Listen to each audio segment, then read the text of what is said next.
OVNI, phénomènes inexpliqués, témoignages, lumières étranges ou observations, zone parallèle, un lien avec l'inconnu.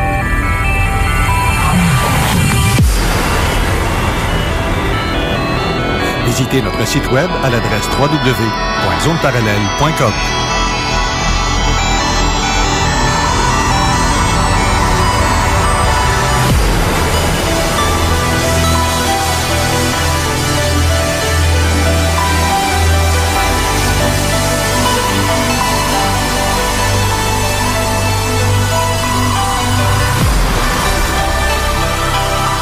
Voici Carole Lozé. Bon samedi à vous tous et toutes et bienvenue dans la zone parallèle. Bonjour Steve Zuniga. Allô, bonne semaine, comment ça va? Ça va pas pire pantoute. Malgré tout ce qui se brasse un peu partout, j'ose même pas d'en parler parce que ça me décourage à voir. Regarde, c'est pour ça que je te dis, il se brasse des affaires, c'est vraiment pas logique. Moi, c'est la même chose, j'ose même pas en parler tellement que c'est ridicule. Mais bon. C'est là qu'on voit que l'humain en général, je parle pas pour tout le monde. Ouais. Il y en a une méchante gang de fuckés. Ben, tu sais, il faut voir les choses comme elles sont. Il y a beaucoup d'ignorants qui s'ignorent, mettons. Ben, ils savent pas qu'ils sont fous. Ben, c'est ça. Les ignorants qui savent pas qu'ils sont ignorants. Ben, tu sais, c'est autant ignorant de leur propre culture, de leur propre histoire. Tu sais, on dirait qu'on est rendu des parfaits imbéciles qui avancent avec des œillères, puis on n'ose même pas se retourner en arrière. Je veux pas vraiment en parler pour m'expliquer là-dessus des On va heures, en parler là. en parabole. Ouais, genre, mais tu sais, exactement. Je vais spéculer, OK? Ce qui se passe aux États-Unis, Oui. apparemment, selon ce qui est depuis 11 heures, mon ami Bruno qui m'a annoncé ça tantôt au téléphone, Biden serait rentré officiellement. As-tu pensé la marde qui va arriver? Parce que là, il y a une gang de petits culs. Je dis petits culs parce que je fais allusion à Q. Ouais. Il y en a une méchante gang qui vont se virer de bord parce que là-dedans, t'as beaucoup d'extrémistes. Oui. Qui vont... Puis tu sais que c'est des faux culs, comme on appelle. On va pas en parler, puis on va en parler en même temps. Ouais. Je vais juste faire une petite parenthèse. OK? Ouais. Les gens semblent parler beaucoup de QAnon. Ben oui. QAnon n'existe pas. Non, c'est des faux culs. Je dirais. T'as Q Ouais. et les anonymes. Ouais. C'est deux entités complètement différentes. Les anonymes, c'est toi, moi, n'importe qui va aller poser des questions sur le fameux site où ce que Q a posté des documents, des informations. Ça fait plus de 2 ans qu'il en poste des informations. Puis toutes ces informations-là ont été comme post-datées. Ouais, ben raide. Fait que, tu sais, QAnon, le groupe qui circule qui s'appelle QAnon, c'est de la propagande. C'est la gang qui essaie de faire discréditer le vrai mouvement Q et les anonymes. Ouais, c'est ça. C'est ce qui fait qu'il y a beaucoup de faux cul. Faux cul. Hier, il y a eu un article qui est sorti. Il y a un tata avec son Armor qui est arrivé avec des faux bulletins de vote. Puis, comme par miracle, il y avait une calotte avec un écusson bleu marqué QAnon dessus. Comme je t'ai dit, je te le répète, QAnon n'existe pas. T'as Q et les anonymes, mais QAnon n'existe pas. Anyway, tout ce qui est page de Q, ça a tout été flushé, ça a tout été enlevé sur le net. Il y a à peu près 3 semaines, il y a eu un gros ménage par les médias sociaux là-dessus. Mais non, ben c'est un serveur privé là. Ouais. Non, mais tout ce qui circule, je veux dire sur Facebook puis Twitter. Oui, ben eux autres ils font de la censure, tu sais, avant même les élections, puis pendant les élections, puis après les élections, tu sais, même si les élections ont eu lieu, Trump est encore le président jusqu'à la fin du mandat là. Ouais, jusqu'à janvier, je pense. L'autre, il rentre officiellement en janvier, je crois. Théoriquement. Ouais, c'est Théoriquement. Ça. Théoriquement. En tout cas, ça, c'est... Il lâchera pas à poignée de porte, je le vois. Ça, c'est une autre histoire parce que, tu sais, il y a plein de choses officielles aussi qui se dessinent. Ben, pas qui se dessinent, mais tu sais, qui ont été officialisées. Les documents sont sortis. Ouais. Mais on entend des criquets de la part des médias mainstream. Ah. Tu sais, comme la fameuse marque en filigrane sur les bulletins de vote, il y en a pas un, il y en a 2 logos. Donc, ça reste à voir ce qui s'en vient pour les prochains jours. Ouais, anyway. Ben, c'est ça. Ça fait un peu peur parce que je vois que les gens, les plus fuckés de la gang, j'ai l'impression qu'ils sont en train de foutre le bordel parce que là-bas, les armes sont légales. Oui. Fait que n'importe qui tire n'importe qui. Quand ça le tente, il faut être malade, là, quelque part. Ben, ça, Moi, je suis pas pour ça. C'est les tactiques pour manipuler l'opinion publique, là. Je ne suis pas pour le port d'armes comme ça partout. Dans le salon, puis n'importe... Hey, t'imagines le témoin de Jéhovah qui débarque à la porte? Fou! Puis ils vont dire, ben, il essaie de me voler. Ben oui, c'était légal. Ben, c'est parce que... Genre, n'importe qui peut tirer n'importe qui. Oui, ben c'est ça. En tout cas, tu sais, on en spécule largement. Ça, c'est un dossier qui m'intéresse beaucoup. Surtout à cause que j'ai une imprimante 3D. Donc, je me suis beaucoup intéressé à ce sujet-là, ce qui se passe au niveau de la législation, puis comment que ça marche, cette fameuse affaire-là, que tu as le droit de port d'armes. C'est pas dans tous les États que tu as le même droit. Et il y a des États où ce droit-là est contesté. Ouais. Fait que, en tout cas, faut pas tout mettre dans le même panier, là. Faut voir ça vraiment dans le détail. Mais as-tu pensé les attentats qu'il va avoir, parce que je te le prédis, là, c'est clair qu'il va en avoir partout. J'ai bien peur à bien des places. Faudrait que tu essaies d'expliquer ça à des gens qui ont vécu un coup d'État où ce qu'eux autres y habitaient, là, ouais. de pourquoi qu'on n'a pas le droit de porter nos armes. Je sens qu'on va capter beaucoup de phénomènes de voix électronique. Genre. Beaucoup de morts. Hey, on est en studio, Jean-François Primo qui est avec nous ce matin. Bonjour Jean-François. Hey! Ça fait longtemps. Ça fait vraiment longtemps. C'est quoi? 1 an? Je sais pas, mais t'as vieilli. T'as vieilli. C'est toi qui as parti ça de dire que j'ai vieilli. C'est pas vieilli, voyons donc. Ben oui, T'as 3 poils de balle de bus. En plus. Steve, c'est tout tranquille. Dans le blanc, en plus. Ouais, c'est ça. Imaginez-vous donc que Carole pensait que j'avais moins de 40 ans. Ben oui. Je te donnais un âge 30, 35 ans, petit cul, là. Oh, t'es fine. Ben oui, t'as de l'air de ça. Le choc. Mais tantôt, je t'entendais parler des voix électroniques, des attentats. C'est comme sur le site du World Trade Center où est-ce qu'on entend des voix désincarnées, des bombes, puis des bruits d'avion. Ah ouais? Il y a quelqu'un qui a capté ça avec un appareil pour J'ai vu un article qui parlait justement qu'après le 11 septembre, et de plus en plus, quand on va à Ground Zero, où est-ce que le mémorial, il y a beaucoup de phénomènes paranormaux. Donc, vous intéressez. Oui. Moi, je n'irai pas là rien que pour ça, moi, te dire, là, parce que c'est pas... je mettrais même pas les pieds aux États.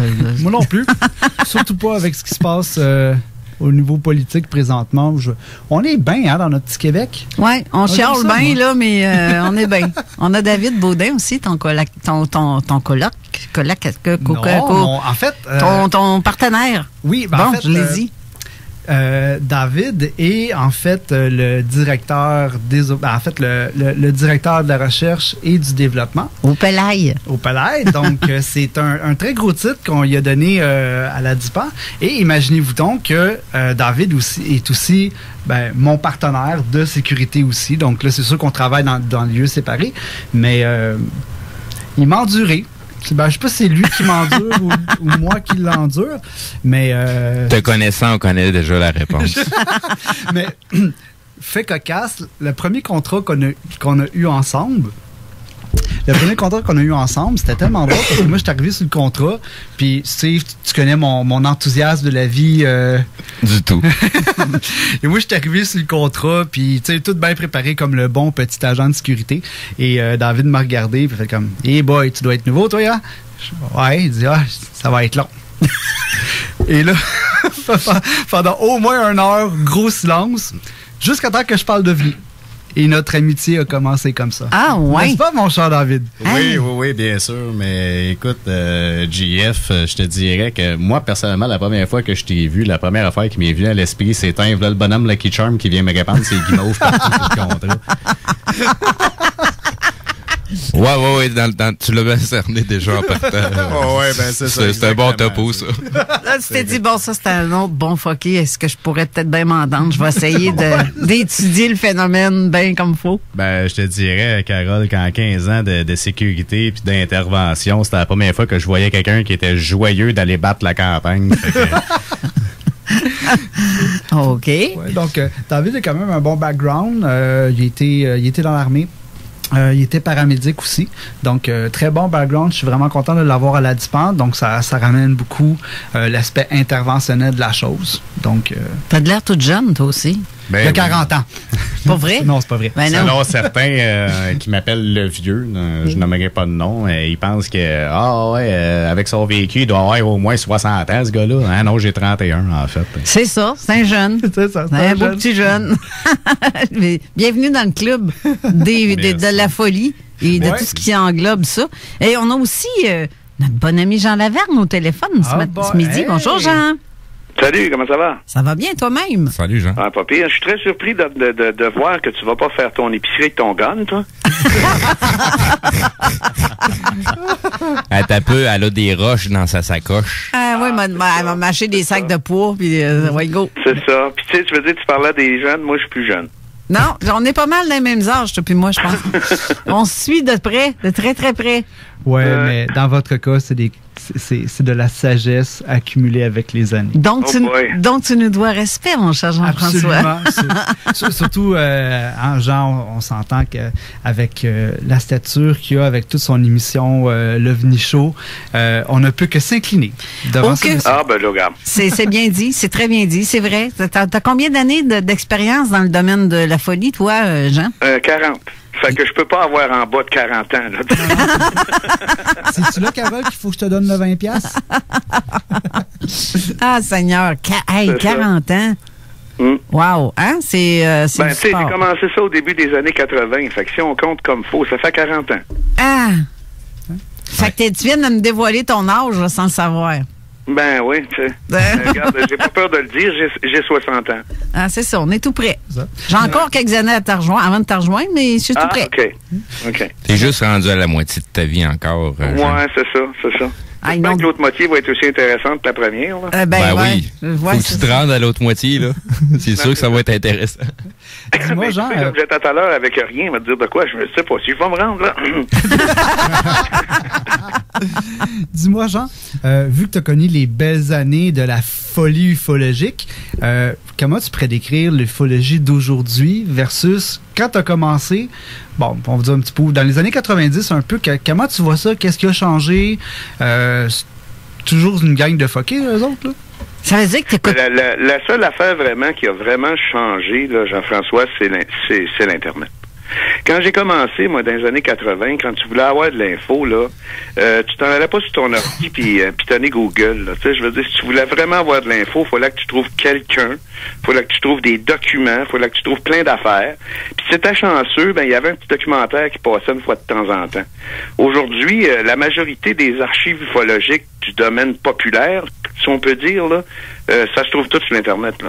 Tu sais, ça te tente de... Gars, je reviens toujours à ça, mais c'est parce que c'est plus facile. Là. Si ça te tente d'avoir de l'info sur Roswell, t'écris Roswell sur Google, là, puis tu vas t'écœurer avant d'avoir fini. Là. C'est vrai, ça. Surtout que dernièrement, il y a pas mal de documents. Mais tu sais, dans les années 80, quand que j'ai commencé à m'intéresser à ça, justement, au cas de Roswell, m'a dit de quoi que pour avoir vraiment... Regarde, pour avoir de l'info, c'était pas si dur que ça, mais pour avoir de la vraie info, c'était dur, là.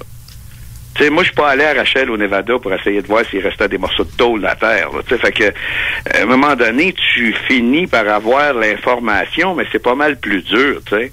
Puis l'autre chose qui a vraiment changé beaucoup dans l'ufologie d'aujourd'hui, c'est le degré d'information pas fiable. C'est là que je m'en allais, justement, là, en entendant ça, l'avenue de l'Internet. Dans les années 90, oui, ça a amené une vague de changement au niveau de l'information, mais ça en a apporté aussi au niveau de la désinformation. Ben oui, c'est ça. Donc, parce que, tu sais, on a déjà parlé de ça, Carole. Mettons, dans les années 80, là, un gars qui était sur le bord de la folie puis qui pondait n'importe quel texte, là, ben, il fallait qu'il fasse des pieds puis des mains pour qu'il y ait quelqu'un qui soit capable de lire ses affaires. Aujourd'hui, c'est instantané. Oui. Tu sais, je veux dire, ils pondent une histoire abracadabrante aujourd'hui, là, après-midi, puis à soir, là, il y a des millions de personnes qui l'ont lu, là. Exact. Tu sais, fait que si tu veux te lancer vraiment dans la désinformation ou ben non, juste des élucubrations d'illuminés, là, c'est facile au bout de faire de publier tes conneries, là, tu sais. Oui. Puis c'est là que tu te vois que c'est facile de publier des conneries, c'est facile de publier des vérités, mais par contre, le gars qui cherche, lui, là, il a de la misère à faire la différence entre les deux, souvent. C'est vrai, puis ça ramène aussi... T'sais? Au fait que tu vas avoir de l'information sur quelque chose aujourd'hui, il faut toujours que tu cherches au moins 10-12 sources pour être capable de savoir si ça a du bon sens. Quand t'avais probablement plus souvent la vraie histoire de la bouche du cheval qu'aujourd'hui, là. Mm-hmm. Oui.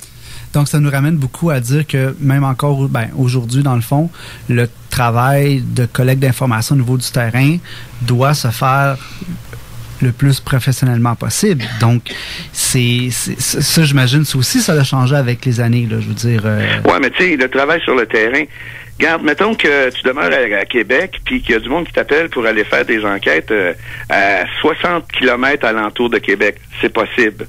Mais t'es-tu prêt à partir puis t'en aller à Pointe-Pleasante, aux États-Unis, pour faire une enquête sur le Mothman? Regarde, c'est un autre paire de manches, ça se fait pas d'une fin de semaine, là, tu sais. Fait que si tu veux enquêter sur le local, c'est super.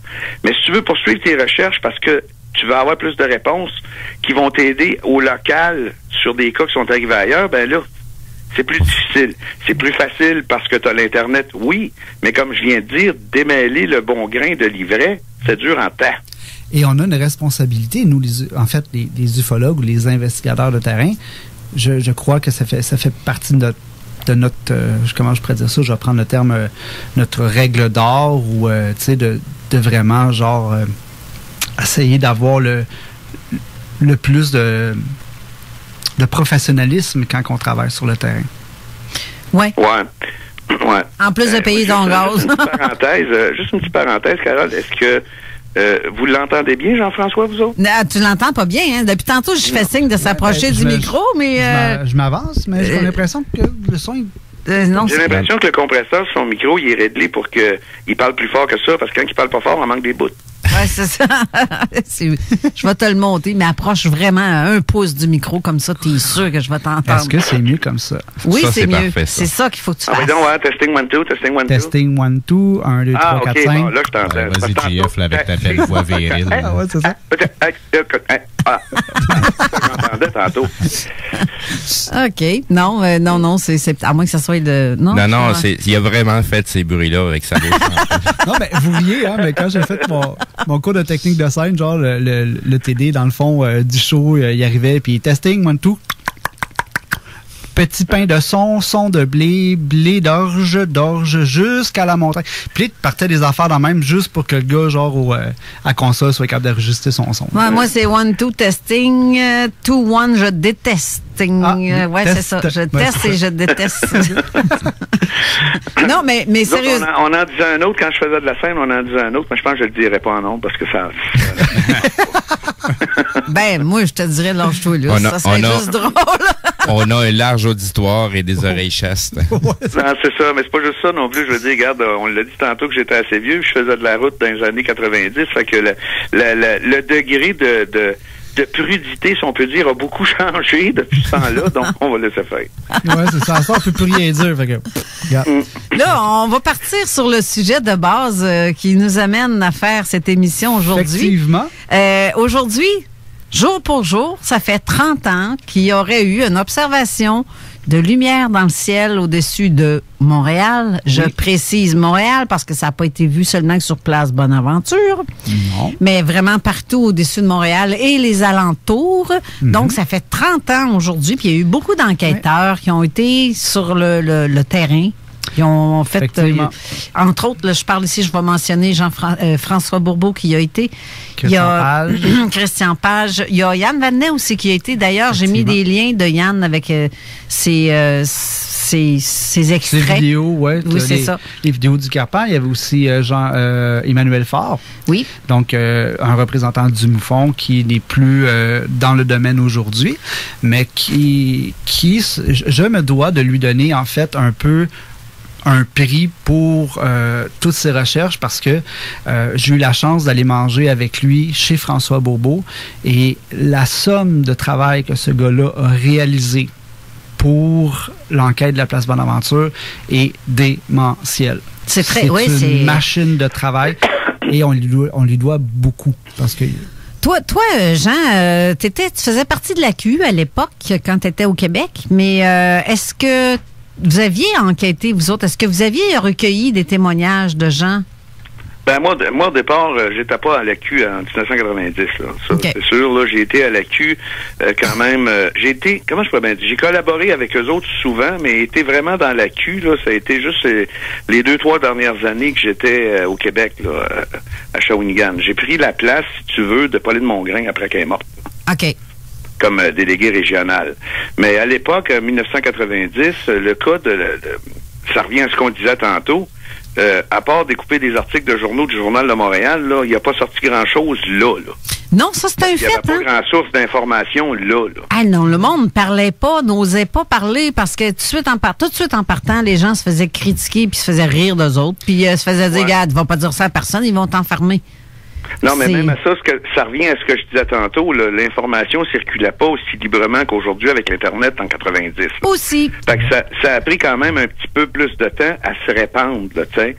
Mais oui, c'est sûr qu'on a eu les informations qu'on a eues. Là. Mais moi, ce que j'aimerais, je t'en ai parlé tantôt, Carole, au téléphone, j'aimerais ça que Jean-François nous relate les faits. Oublie ce qui s'est passé après les enquêtes, là.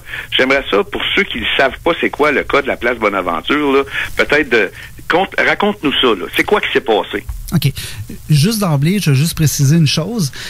C'est, d'après moi, le cas le plus... Bon, pas le plus merveilleux, probablement le... Tu sais, peut-être le plus mystérieux, Jean-François. C'est vraiment celui qui pique la curiosité le plus. Mais il y a d'autres cas. Là, si on passe à Sainte-Marie-de-Mont-Noir, puis Monsieur Macalac, c'est sûr que ça, c'est des causes qui avaient des traces. Donc, tu sais, oui, il y a un aspect voir là-dedans. Ouais. Mais ce qu'il faut se rappeler, c'est qu'en 1990, comme Jean le dit, on n'avait pas Internet. Hein, donc, tous les gens se sont un peu appropriés ça. Ce cas-là était tellement médiatisé dans le sens où tout le monde a sauté sur la chose. T'sais. Il y a eu François Bourbeau, que le lendemain a été enquêté. Il y a Christian Page. Après ça a passé à Claire Lamarche. On en a fait des documentaires. Et là, tout le monde a voulu un petit peu sortir son épine de tout ça. Oui. Il y a eu aussi quelques journaux qui en ont parlé. Il y a eu Radio-Canada en ont parlé. Sauf que personne disait à l'époque qu'est-ce que c'était officiellement. Sauf Radio-Canada, à un moment donné, a dit eux autres ont dit que c'était vraiment un véritable ovni qui était là. Mais ça a été comme... Oui, mais ils l'ont dit avec un petit sourire en coin. Oui, parce que c'est sûr. Ouais. Mais là, il y a eu des gars... Il n'y a pas personne qui s'est vraiment mouillé là-dedans pour dire que ça mérite une enquête plus approfondie tant que ça. Puis, tu sais, je veux dire, là, ils ont relaté ça comme si c'était un feu de bâtiment. Ils n'ont pas, fait une nouvelle plus importante que ça avec ça. Là, à l'époque, puis encore aujourd'hui, je pense que c'est le genre d'événement qui serait toujours classifié dans les faits divers. Parce que justement, personne encore aujourd'hui oserait se mouiller à dire... tout simplement à dire la vérité vraiment sur ce que c'est ou ce que ça pourrait être. Personne ne va vraiment mentionner que oui, vraiment un ovni dans les journaux puis à la télé ou un peu partout dans les médias, on va parler d'ovni l'été au mois d'août quand il se passe rien. C'est vrai, puis ils vont faire des trous avec ça, là, tu sais. C'est ça. Et d'ailleurs, tu sais, comme là, les gens peuvent aller voir sur TVA Nouvelles. Justement, je m'en venais en voiture et ça a popé sur mon téléphone et je cite, « Il y a 30 ans, l'OVNI de la place Bonaventure fascinait les Montréalais. » Et puis là, bon, vous avez l'article de TVA et encore là, on garde ça sur le suspens et si on regarde les scientifiques qui se sont avancés, on a parlé aussi nono que ça puisse paraître, des réflexions dans la piscine. On a parlé de piliers lumineux zénithaux partiels. Ça, c'est quelques versions. Après ça, il y a eu les aurores boréales. Puis après ça, il y a eu l'OVNI ou le pan ou le phénomène lumineux qui a été en haut de la place Bonaventure. Mais on parle de la place Bonaventure, mais en réalité, ce phénomène-là, dans les témoignages, l'OVNI s'est déplacé. Donc, c'est pour ça qu'on parle de l'OVNI de Montréal et non de l'OVNI nécessairement de la place Bonaventure. Moi, je te dirais même qu'on pourrait parler de l'OVNI de la région métropolitaine. Attendez, des événements. Vous parlez en même temps, messieurs. On n'a pas compris qui dit quoi. J'ai dit, c'est pour ça que j'aimerais ça que tu nous fasses un espèce de résumé du cas. Là. Après ça, on verra que ça s'en va. Là, effectivement, je vais en profiter en même temps parce que j'essaie de rentrer quelques mots à travers. Si les gens ont des questions pour le cas de la place Bonaventure ou pour notre ami Jeff Primo, vous pouvez nous contacter via texto ou 581-500-1196. Sinon, comme d'habitude, du côté de la page Facebook de Zone Parallèle, juste en dessous de la publication de l'émission d'aujourd'hui. Merci. Mais toi, maintenant, David, tu allais dire quelque chose, mais vous parlez tous les deux vraiment en même temps. On n'a rien compris qui dit quoi. Oui, c'est pour ça, quand tu m'as fait signe, j'ai juste arrêté ça là. Mais en fait, m'excuser, j'ai pas beaucoup d'expérience en fait à la radio. J'ai plus d'expérience, mettons, sur le terrain et sur les enquêtes. C'est ta première, moi, mon excuse, c'est que je vous vois pas. Ah, ouais. C'est un fait. C'est un fait. À l'âge que t'es rendu, t'es pas obligé de nous vous voyez. Je parlais à l'ensemble. Ah oui, vous avez catché, oui, c'est ça. Mais tu disais quoi, David, en même temps? Oui, en fait, je disais qu'on ne devrait pas parler vraiment de l'OVNI de Montréal ou de la place Bonaventure, comme dit Jean-François, mais plus de l'OVNI de la région métropolitaine, parce qu'il ne faut pas oublier non plus que ce phénomène-là, en fait, a été vu au-delà de Montréal, donc sur les limites de Laval, de Longueuil, à Repentigny même. Ouais. Ça s'est déplacé vers l'est, vers la célèbre base militaire de Longue-Pointe aussi, où est-ce que, selon certains témoignages, certains dire, il y a eu un shutdown électrique au moment où est-ce que l'appareil a passé là. Donc, ça a été vraiment un phénomène de très grande ampleur qui s'est pas juste concentré sur le centre-ville, en fait. Là. Bon, qui a commencé par parler? Qui a commencé? Tu sais, comment est-ce qu'on a fait pour savoir qui a appelé qui en premier? OK. On va circuler dans le temps, donc on va se transporter le 7 novembre 1990. Donc, le phénomène commence quand même vers 19h le soir. On se rappellera qu'il y a des gens qui vont se baigner sur le toit de la place Bonaventure, bien sûr, parce que, l'eau est chauffée, les gens sont là à longueur d'année, ils peuvent se baigner super tard. Et dans les faits, en fait, une chose qu'il faut comprendre, puis ça, c'est un petit peu la clé de tout ce qui va suivre par la suite. Il faut comprendre que le plafond nuageux était à 1300 mètres au-dessus. Donc, dans le fond, la couverture nuageuse descendait sur Montréal et sur le sol, on avait quand même une certaine température et faut se rappeler aussi qu'on a eu de la neige à cette Pas partout. Pas partout, mais quand même, il faut le prendre en considération. Et ça n'a pas été nuageux toute la journée non plus. Effectivement. Parce que je tiens à préciser qu'il y a quelque chose qui a été vu, parce qu'on l'a même reçu ici à l'émission, c'est avec Gracielle qui a mentionné avec plusieurs, il y était une vingtaine de témoins à avoir vu un phénomène en fin d'après-midi. Ça aussi, ça n'a pas été dit nulle part, là. Il n'y a pas eu d'enquête qui a été faite là-dessus, puis pourtant, c'est arrivé en plein jour. Là. Tu vois qu'il fait encore semi-clair. Là. En fait, je crois, Carole, que c'est vraiment, si justement ce phénomène-là n'a pas été rapporté à plusieurs reprises, en fait, d'après moi, c'est vraiment parce que ça a passé un peu comme dans le beurre. Puis les gens se sont vraiment plus concentrés sur le plus gros du phénomène qui s'est passé le soir à cause justement des lumières exact. Et tout ça, le petit bourdonnement sourd qui émettait l'appareil ou le phénomène. Non, ça a passé comme sous le tapis. Oui, exactement, c'est ça. Mais sauf que c'est pour ça que j'y tiens à le redire, c'est qu'il a été vu, un engin aurait été vu. C'est pas des aurores boréales, là. On s'entend, là. Mais il faut le prendre faut quand même le garder en considération. Si on veut être complètement objectif sur le phénomène, on peut pas dire c'est un ovni. Et là, je sais que je vais peut-être me faire... Les purs et durs vont me lancer des briques, mais d'un point de vue investigation, il faut prendre tous les éléments, toutes les hypothèses. Et le problème avec ce dossier-là, on va venir à la séquence des événements. Au pire, on les rentrera plus dans la conversation parce que c'est intéressant ce que ça s'en va.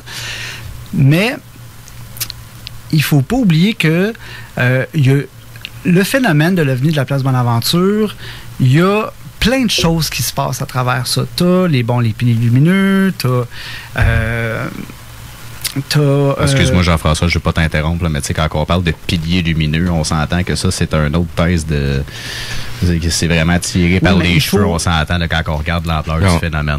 C'est toutes des affaires qu'on n'a pas les conditions météo pour permettre d'avoir un pilier lumineux. C'est comme les aurores boréales. C'est ça. OK, c'est facile à dire, mais c'est parce qu'on est-tu dans le bon... C'est quoi le phénomène pour avoir une aurore boréale? Ça prend toutes les conditions météorologiques réunies ensemble pour faire en sorte que c'est que déjà, en partant, on n'est pas dans le bon parallèle pour que ça puisse se produire, parce que c'est un phénomène magnétique. De toute façon, dans ces nuageux, ils ne voient pas. Y a-tu eu des tempêtes magnétiques là, la semaine avant? Ça prend à peu près une semaine les tempêtes magnétiques sur la Terre, des oranges magnétiques, là, les éruptions solaires. Y en a-tu eu la semaine avant? Je veux dire, c'est tout non, c'est ça, justement. Qu'il faut prendre une enquête de A à Z. C'est ça. Tu vois, toi-même, tu l'as mentionné, c'est à ça que je voulais en venir aussi.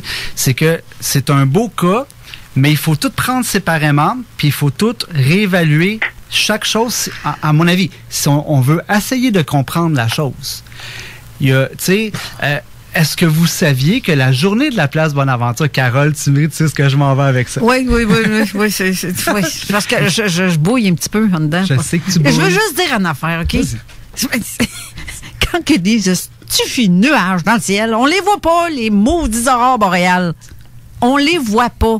Les nuages nous cachent. Mm-hmm. C'est très, très haut, ça, là, les aurores. C'est pas à la hauteur d'un avion, là. Ouais. C'est un phénomène de haute altitude. C'est clair pour voir ça. Surtout à Montréal, là. Oui. C'est exactement. Là, sur ma rage, sur ma rogne, la petite salive sur le bord de la bouche, je vais dire qu'on va aller en pause. Je vais respirer un bon coup, puis on revient tout de suite après. D'accord? Ça vous va? On revient.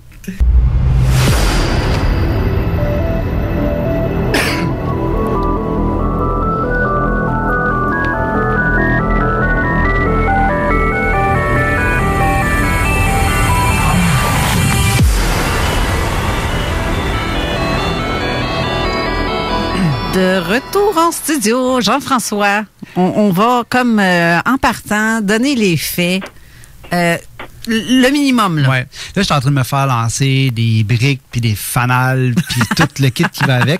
Puis ça m'amène à vous citer quelque chose. Juste rapidement avant qu'on continue. Okay. Écoutez bien ça. À chaque fois que les gens sensés proposent une hypothèse rationnelle à ces événements, ils deviennent de facto les cibles de la campagne de dénigrement sur les médias sociaux. La plupart d'une poignée d'ufologues zélés, pour eux, ces événements sont le saint graal des manifestations extraterrestres. Et je cite Christian Page. Journaliste spécialisé dans le paranormal a déjà réussi sur les documents à ce sujet. Donc, c'est encore poche encore qu'on colle cette étiquette-là aux ufologues. Ça, moi, ça me tue. Mais je comprends que Non, vas-y, Carole. Je comprends que certains ufologues, et je le dis entre guillemets, dans le fond, c'est pas vraiment des ufologues, mais des personnes qui aiment parler de ça et faire des recherches, ses propres recherches sur Internet, mais ça fait pas de quelqu'un un enquêteur là-dedans, là. Non, mais ce que je veux dire là-dedans, moi, ça rejoint un peu ce que je voulais dire tantôt. On a commencé à en parler un petit peu des enquêtes, c'est que tu sois dans le domaine judiciaire, dans le domaine juridique ou dans l'ufologie, si tu fais une enquête, tu fais une enquête. Exact. Tu vas aller vers des pistes qui donneront rien. Tu vas aller vers des pistes qui vont donner quelque chose. Puis les pistes qui vont donner quelque chose vont sûrement t'emmener vers d'autres pistes qui vont donner rien puis qui vont donner quelque chose. Mais avant de te mettre un point à la fin de ton rapport d'enquête, si t'as pas étudié toutes les possibilités possibles, t'es un peu dans le trouble, là, que ce soit pour un meurtre ou que ce soit pour un ovni, tu sais. Je veux dire, je veux bien que... Comment je peux bien dire? Tu sais, oui, on peut dire que c'est un ovni. Oui, on peut dire que ce n'était pas un, mais ça prend une bonne raison. Ouais, dans les deux cas. Je pense que... Puis, comme tu disais tantôt, Carole, l'histoire des aurores boréales, premièrement, à Montréal, le soir, il fait même pas noir à force qu'il y a de la lumière là. Si c'est couvert le moindrement, on dirait qu'il va neiger parce que le ciel est blanc. Donc, les aurores boréales, t'oublies ça tout de suite parce que, c'est au-dessus des nuages, puis il y a des nuages, donc on les voit pas. Mais faut étudier quand même les possibilités. Juste pour éteindre le feu des aurores boréales, faut s'informer s'il y a eu une éruption solaire, là, une dizaine de jours, pour savoir si on pouvait avoir des aurores boréales sur la Terre à cette date-là. Si tu trouves qu'il n'y en avait pas, ça donne rien de dire que c'est ça. T'sais, si tu trouves qu'il y en avait, là, c'est c'était à couvert. Donc, il n'y en avait pas. Tu sais, c'est ça que je veux dire. Faut que tu y ailles au bout de chacune des pistes pour faire un rapport cohérent pour arriver à une réponse qui se tient debout. Exact. Ça veut pas dire que la réponse, tout le monde va l'aimer, là. Non, c'est ça. Ça veut dire qu'il va avoir une réponse plausible à tout ce qui s'est passé, par exemple. Oui, puis il y a un autre truc aussi que je veux dire, parce que ça, il y en a beaucoup qui font le lien, puis ça, c'est pas correct. Moi, si je vois un engin dans le ciel, là, qu'est-ce qui me dit que c'est pas un homme, un humain qui le conduit? Arrêtez de penser que c'est des extraterrestres partout, ce que c'est peut-être même pas ça. Tu sais, on sait pas. Je dis pas que l'armée ou une autre organisation secrète qui construirait des vaisseaux depuis tant d'années, c'est possible, ça aussi. Ça veut pas dire que c'est des extraterrestres qui sont à l'intérieur. Ben, c'est pour ça que je me sens la face depuis des années. Puis je pense que j'en ai parlé dans la première émission de l'OVNI Show, il y a 10 ans. Un OVNI, c'est pas une soucoupe volante avec un extraterrestre. Un OVNI, c'est un objet volant non identifié. Exact. C'est tout. Exactement. C'est tout. Tu sais? Fait que, on a vu un OVNI. Qu'est-ce que tu as vu? Je sais pas. Ben, si vraiment t'es pas capable de trouver c'est à quoi, c'est vraiment un OVNI. Oui. Mais les gens, la plupart, vont répliquer « Ah, t'as vu des extraterrestres? » Non, Simonac, c'est pas ça. Tant qu'à ça, on est aussi bien de retomber dans les années 50 puis parler de soucoupe volante. Là-dessus, là, je donne un point. Je vais donner un point à Christian Page sur ce côté-là. Il y en a beaucoup qui agissent comme ça ou qui pensent comme ça. Si c'est ces genres de personnages-là que lui défend, ou pas qui défend, mais qui descend plutôt. Dénonce. Qui dénonce. Ouais. Je suis d'accord avec lui sur ce côté-là. Mais de là à donner des confirmations ou faire des affirmations sans prendre le temps d'écouter les témoignages de centaines et des centaines de personnes qui disent avoir vu un engin, arrêtez de dire que c'est pas un engin. Si toi, tu n'as pas... Si c'est quelqu'un qui l'a vu, s'il y a plusieurs personnes qui ont vu cet engin-là, je ne sais pas si vous avez remarqué, dans mon post de l'émission d'aujourd'hui, j'ai mis aussi en lien une émission qui a eu lieu le 18 juin 2018, que j'avais reçu Stéphane Claude et justement Emmanuel Faure, Philippe Emmanuel.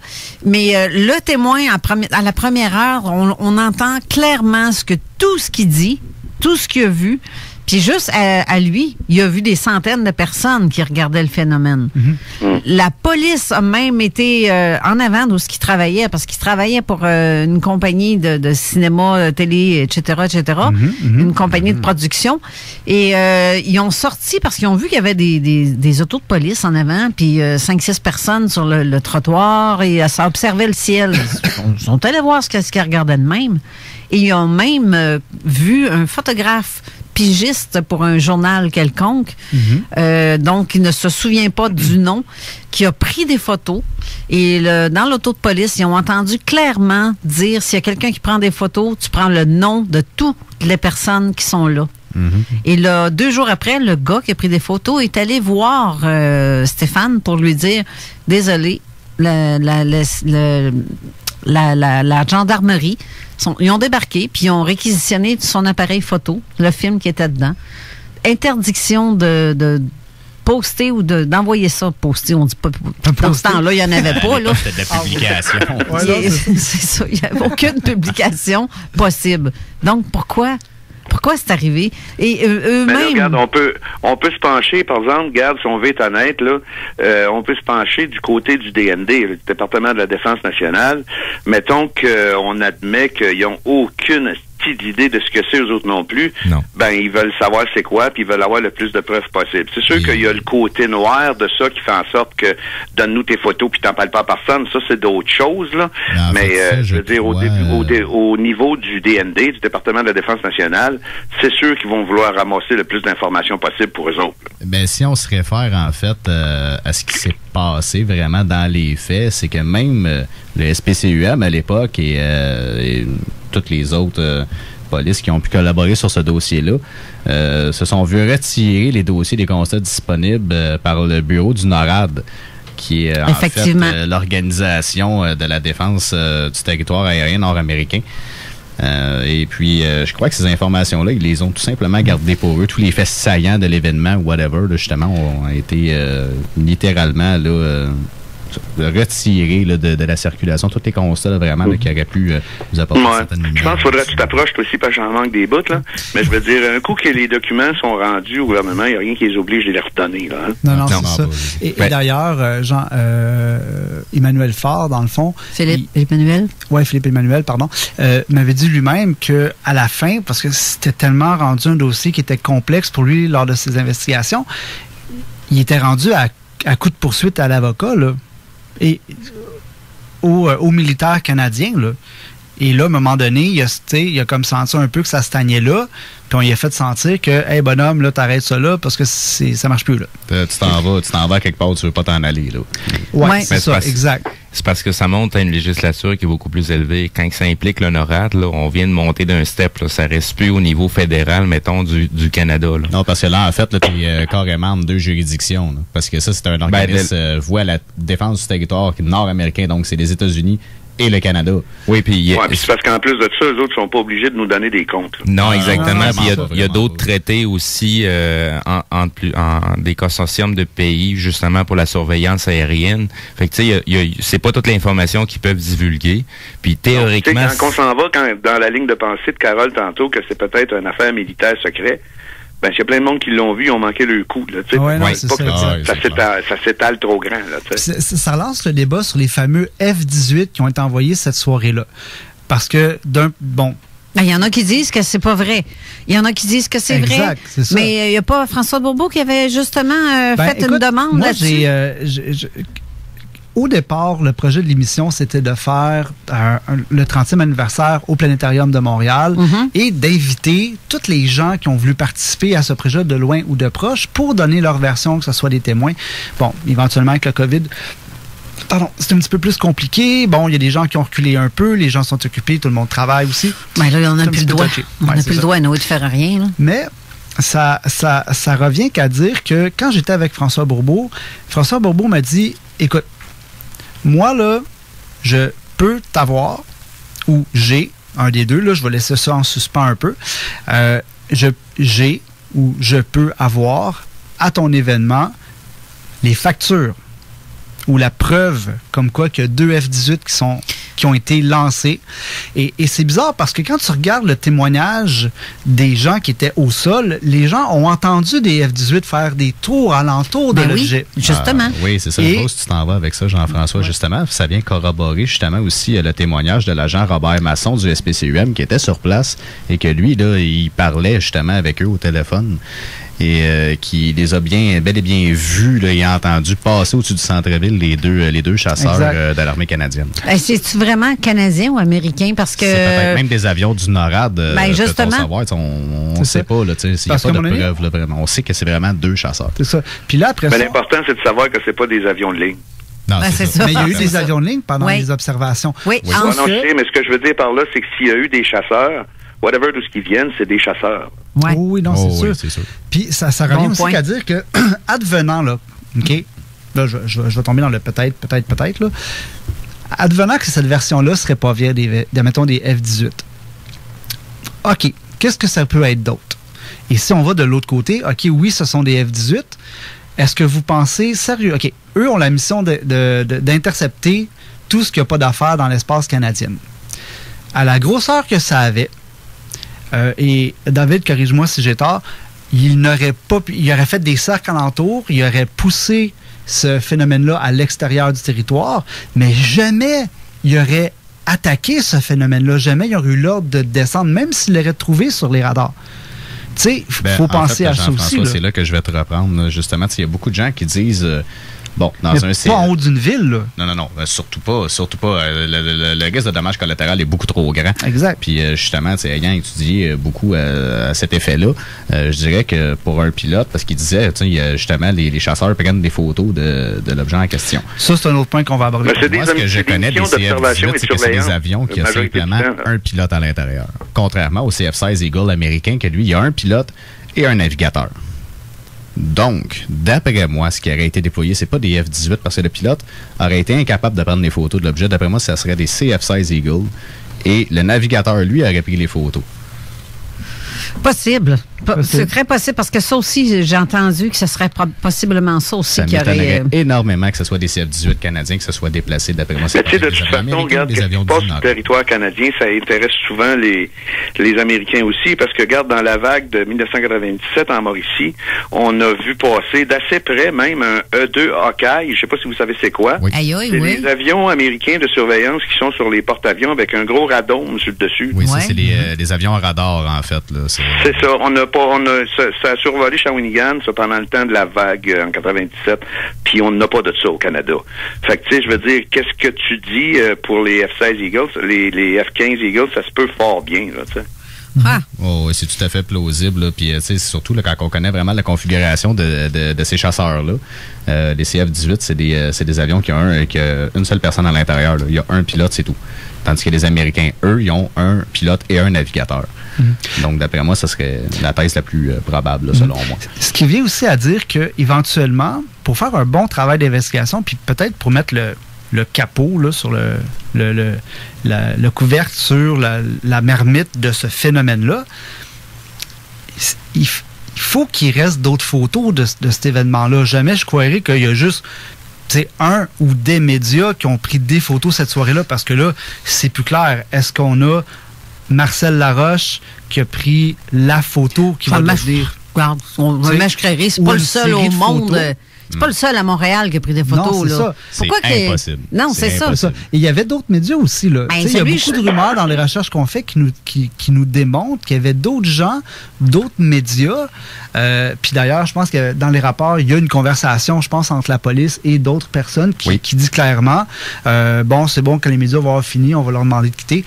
Fait que, tu sais, il y a d'autres photos de ce phénomène-là quelque part, et c'est le seul phénomène, d'après moi, là, c'est le seul phénomène qu'on devrait reprendre à zéro et qu'on devrait en tirer une reconstitution géospatiale et refaire des tests sur l'opacité du phénomène. Parce que le rapport Guénetin, c'est très clair là-dessus, mais encore là, l'aspect... Parce que c'est beau parler de lumière, mais il y a des gens qui disent qu'il y avait quelque chose de métallique. Oui, tout à fait. Puis donc, justement, il faut le prendre en considération, ce phénomène-là aussi. Moi, il y a des gens qui ont vu un support tenir ces lumières-là. Oui, bien, en fait, c'est justement là, je m'en allais avec ça. Moi, je l'ai lu. Approche-toi un peu du micro, parce que Jean, il sait pas. Désolé. Lui, il t'entend pas bien, puis il embarque. Fait que là, ça fait que tout le monde parle en même temps. Il parce que... est vieux, tu sais. Mais non, mais même moi... Quoi? Qu'est-ce que tu dis? Vraiment près du micro. On va m'approcher du cornal, là. Attends un peu. Vas-y, David. Donc, oui, c'est ce que je disais. En fait, c'est que moi, le rapport Guénetin disait de la page couverture jusqu'à la dernière page, je l'ai lu. Et en fait, ce que ça dit, c'est que c'est bel et bien un objet métallique. C'est vraiment là, un objet physique qui est là dans le ciel et qui se déplace lentement. Donc, non, c'est pas juste des lumières ou des reflets de lumière ou des piliers de lumière comme certaines personnes qui se pensent étant des grands penseurs peuvent affirmer. Là. Mais sauf que même ça, ce rapport-là, aujourd'hui, il est controversé, très mitigé. Les gens ne croient pas à ça, ce rapport-là. Exact. Mais pourtant, c'est le rapport qui est le plus complet à ce jour. Là. C'est l'étude vraiment la plus sérieuse, je crois, qui a été faite à date. Il faut comprendre que le rapport Guénette-Hines, puis après ça, on l'a rebaptisé Hines ou Guénette-Hines ou peu importe, c'était un gars du Moufon, là. Faut pas l'oublier. C'est un gars qui était au Moufon, qui avait des plugs et qui s'est dit, moi, je vais décider d'accumuler le plus de preuves possible et d'en sortir un genre de résumé avec des analyses. Puis, faut pas oublier que c'est dans les années 90. Il n'y avait pas les technologies qu'on pourrait avoir aujourd'hui. Moi, je serais curieux qu'on reprenne toutes ces données-là, qu'on se cotise toute la gang, parce que là, les ufologues, il faut qu'on travaille ensemble. Il faut arrêter de vivre dans les années 90. En 2020, je pense qu'il serait temps qu'on se donne toute la main ensemble puis qu'on travaille main dans la main dans des dossiers complexes comme ça. Je pense que les talents et les expériences de chacun peuvent être apportés. C'est ça. Et qu'on le reprenne au complet, puis que là, dans le fond, qu'on dise, OK, là, on va détruire ce mythe-là, ben, ça fait cette hypothèse-là. Puis ce qui va nous rester, ça va être d'autres données. En fait, c'est un travail d'étape à faire. Là. On élimine.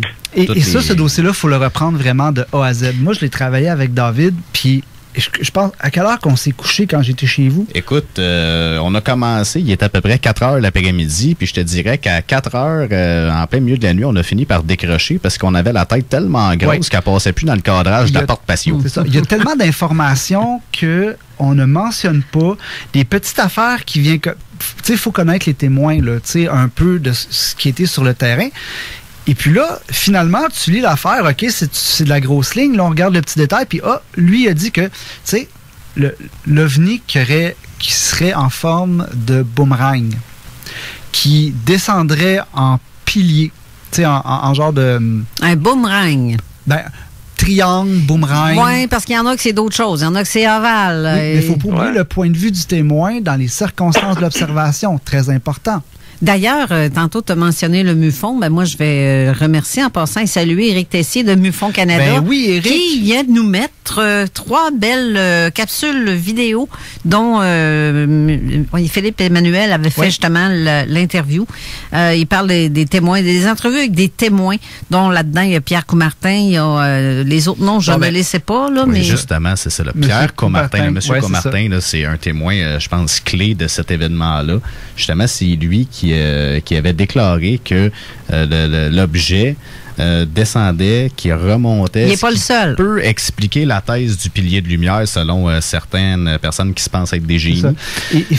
Ben, c'est pas le seul parce que Stéphane Claude, que j'ai reçu ici en 2018, a dit la même chose. Oui. Et lui, il a vu cet engin-là parce qu'à un moment donné, le ciel s'est dégagé. Les nuages ont parti. Oui. Et il a vu l'engin à travers durant un trou de nuages. Et puis quand que le phénomène est parti, tout bonnement, il commençait à neiger. Et la neige commençait à tomber à cause justement de la masse nuageuse, s'est dissipée. Ça a été vu jusqu'à 4h42 du matin. Très bizarre. Puis tu sais, là, on va... Tu sais, il disait aussi que l'OVNI cantait un petit peu vers la gauche. Tu sais, il descendait en palier. Puis à un moment donné, il s'est mis à... Je vais prendre le terme curvé, là, c'est peut-être pas le meilleur terme, là, mais peut-être s'incliner sur le côté. Ce qui fait que les témoins qui sont au sol, puis on va dire dans l'espace, là, bon, Notre-Dame, plus ou Hochelaga, ont vu en dessous de l'objet et ont vraiment confirmé l'aspect métallique de la chose avec des cercles de lumière. Et puis, donc, on peut pas attribuer ça à un aurore boréale. Tantôt, j'en parlais beaucoup parce que il faut prendre tout en considération puis il faut démolir une hypothèse, un à la fois, si on veut s'en sortir avec ce cas-là. Ouais, puis il y a une chose qui arrive aussi, Jean-François, c'est que, tu disais tantôt, ça avait l'air d'un boomerang. Là, Carole a dit, il y en a qui disent que c'est un ovale. Faut prendre en considération l'interprétation de chacun. OK. Parce que l'interprétation de chacun peut différer.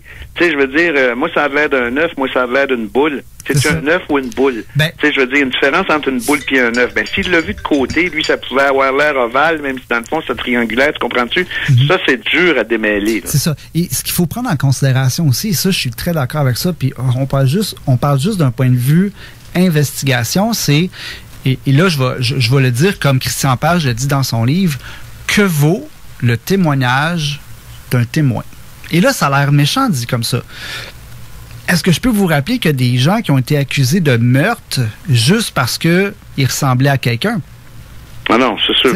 Ça fait 30 ans. Est-ce que le témoin se rappelle très bien de ce qu'il a vu?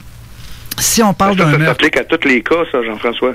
Oui, mais moi, je pense, là, c'est une opinion personnelle, là, tu sais, que je vais mettre mettons une mise en situation, quelqu'un sort de chez eux, il est minuit, il y a une voiture noire qui passe, la vitre abaisse, on tire 3 coups, quelqu'un meurt. Ben, c'est dur d'accuser quelqu'un dans ces moments-là. Puis là, le cerveau va se mettre à analyser, compenser, restructurer, puis on sait que ça se passe avec les témoins. Sauf que un témoin de meurtre ou d'accident, et là, moi puis David, on est très bien placés pour le parler. C'est des choses qui restent à vie. En fait, oui, vraiment. Moi, je me souviens de ma première expérience là, en tant que paramédic là, sur le terrain, un accident de voiture. Parce que qu'est-ce qui arrive aussi, c'est que le degré, le détail va dépendre du degré de stupéfaction du témoin. Exact. Mais dépendamment s'il a eu peur ou pas peur, ou moins peur, ou plus peur, ça va être différent. Exact. Puis tu peux avoir deux personnes, une à côté de l'autre, qui vont voir la même chose. Il y en a un qui va trouver ça cool, l'autre va trouver ça épeurant. Ils n'auront pas la même version du tout. Il reste quand même qu'un événement marquant, ça le dit, c'est marquant, ça reste. Les souvenirs, souvent, que ce soit dans un état de panique ou d'euphorie, le souvenir est là, il va rester parce que c'est un événement marquant. Oui, mais ce que je veux dire par là, c'est que si tu prends l'exemple d'une boule dans le ciel, si tu as peur, elle va être plus grosse que le gars qui n'a pas eu peur. Oui, ça, il y a des bonnes chances. Ouais, c'est un bon point. Mais aussi, c'est la disposition des lumières sur l'engin qui peut... Tu sais, il y a une série de lumières allumées qui forment un triangle. Ben, ils vont dire, ça ressemble à un triangle. Ben oui, c'est les lumières qui ont cette forme-là. Et l'engin n'a pas nécessairement cette forme-là. Ouais. Il ne faut pas oublier non plus que ça peut aussi dépendre de la position de la personne versus l'engin aussi. T'sais, si la personne est au sol sur un certain point d'observation, elle peut voir l'objet sur un autre angle qu'une autre personne. Donc oui, selon les témoignages des personnes, ça peut ne pas fitter justement à cause de ça. Et quand le ciel a dégagé par moment, là, le témoignage de Stéphane dit aussi qu'il y avait des lumières bleues dessus, tout le tour.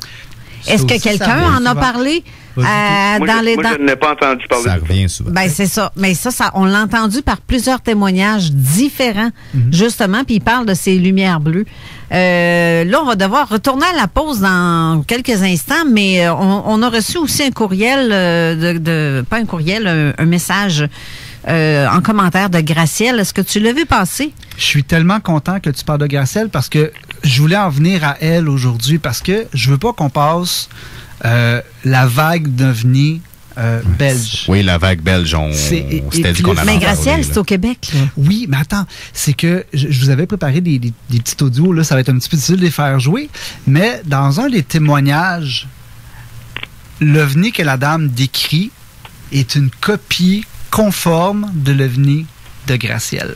Exactement. Et ce qui est intéressant, c'est qu'il ne faut pas oublier que la question quiz, la vague d'OVNI, c'est situé en quelle date et quelle date? Le 7 octobre, non, attends un peu, pas octobre, novembre. Le 5 novembre, en France, il y a eu une vague, mais qui a duré. Il y en a eu en 89 et en 80. Oui. Ouais, la Belgique, c'est en 89, ça.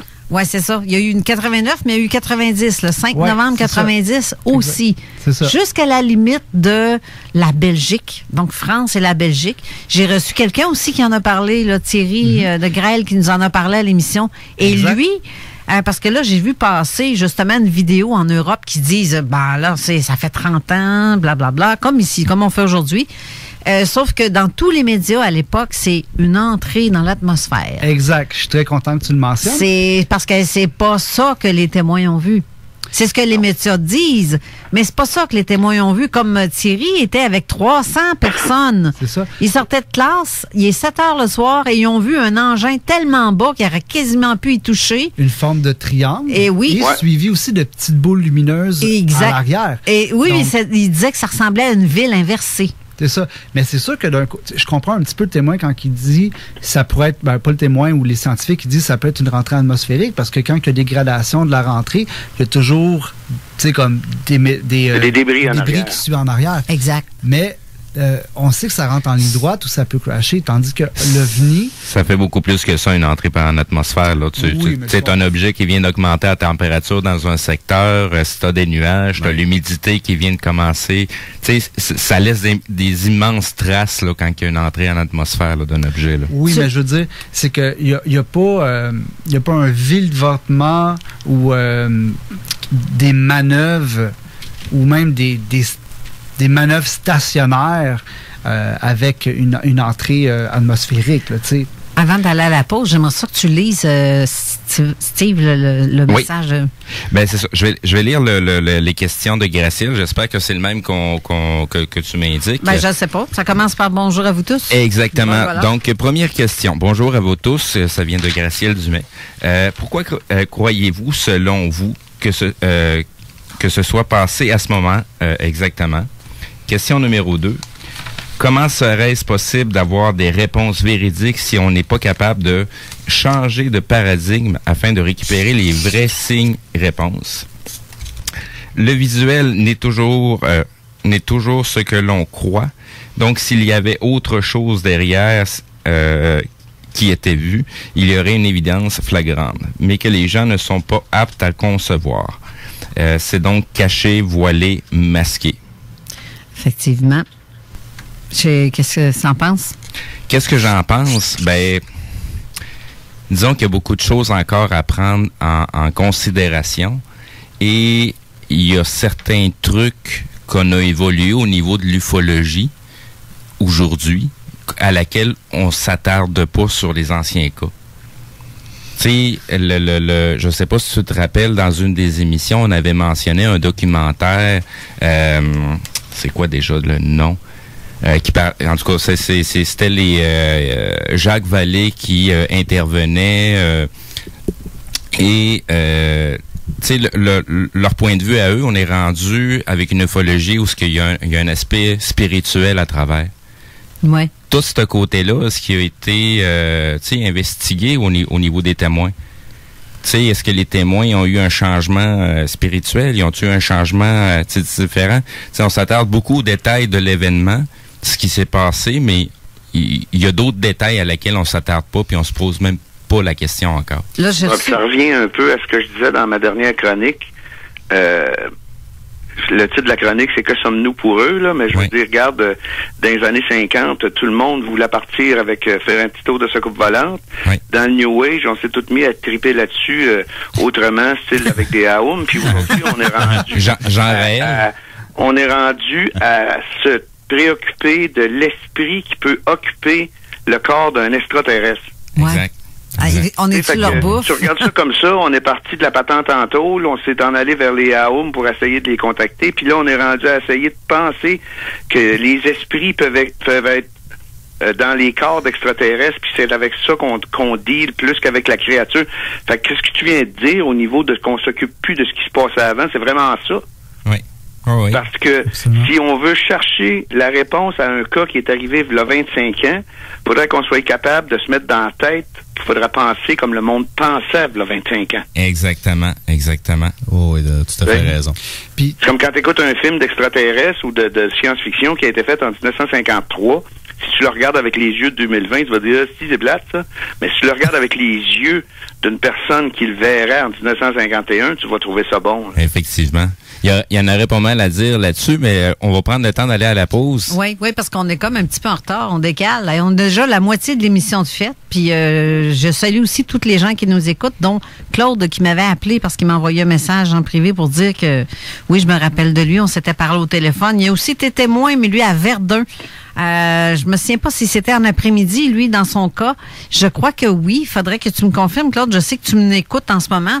Tu as juste à me texter, me le dire en privé. C'était vers quelle heure et la forme que ça avait pour me rappeler un peu. Et on va aller à la pause d'ici là. Et donc, restez là. On vous revient tout de suite après.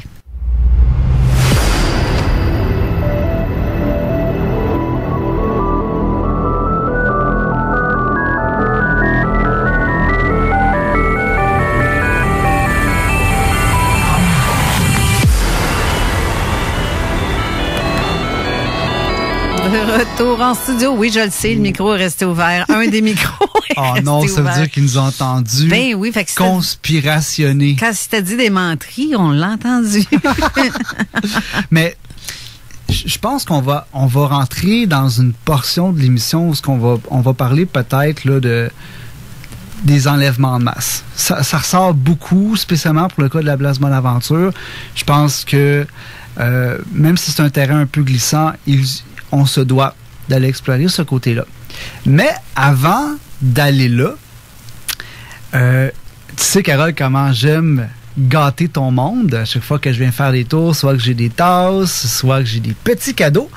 Et je vous ai en fait, je t'ai donné pour tes auditeurs 4 cartes cadeaux. En fait, pas cartes cadeaux, mais cartes de membre, dis-je, pardon, de la DIPAN. Donc, éventuellement, mais il y a un petit jeu qui vient avec ça. Là, je vais voir si tes auditeurs te connaissent bien ou si tes auditeurs connaissent bien Zone Parallèle. OK. Donc, les cartes de membres sont bonnes à vie et c'est uniquement pour Zone Parallèle. Donc, est-ce que tu es prête pour la première question? Question quiz. Et là, je veux qu'on prenne la première réponse qui va popper. Vous devez nous faire parvenir vos coordonnées, super important.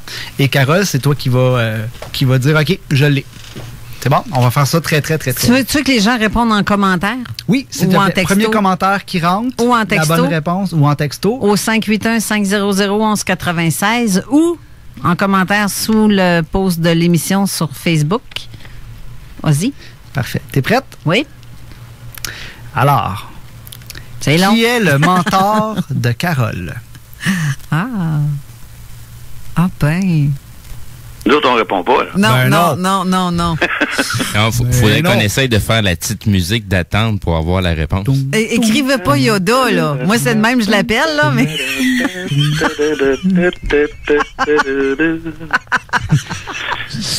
Est-ce qu'on a une réponse? L'autre avec sa musique d'ascenseur. Comment, les auditeurs, c'est facile, celle-là, je répète, qui est le mentor de Carole? Si vous suivez Carole, vous devez savoir cela. Là, il n'y a pas grand monde qui répond à la question en commentaire. Ouais, il va falloir les enchaîner, les questions, pour sinon le temps continue à défiler. Ah, c'est ça. Deuxième question.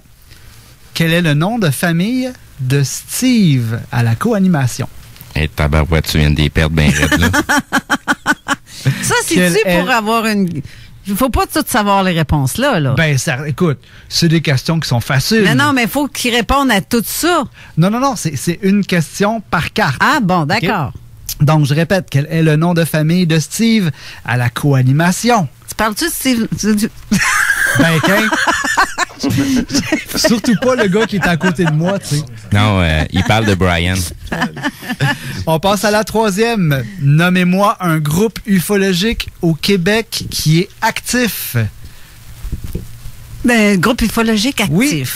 Ça, là, si vous répondez pas à ça... Ben là, il y en a plusieurs. Là. Ben oui. Ben oui, c'est ça. Et tout groupe confondu. Ben oui, c'est ça. À part la DIPAN. Non, le monde peut écrire zone parallèle aussi.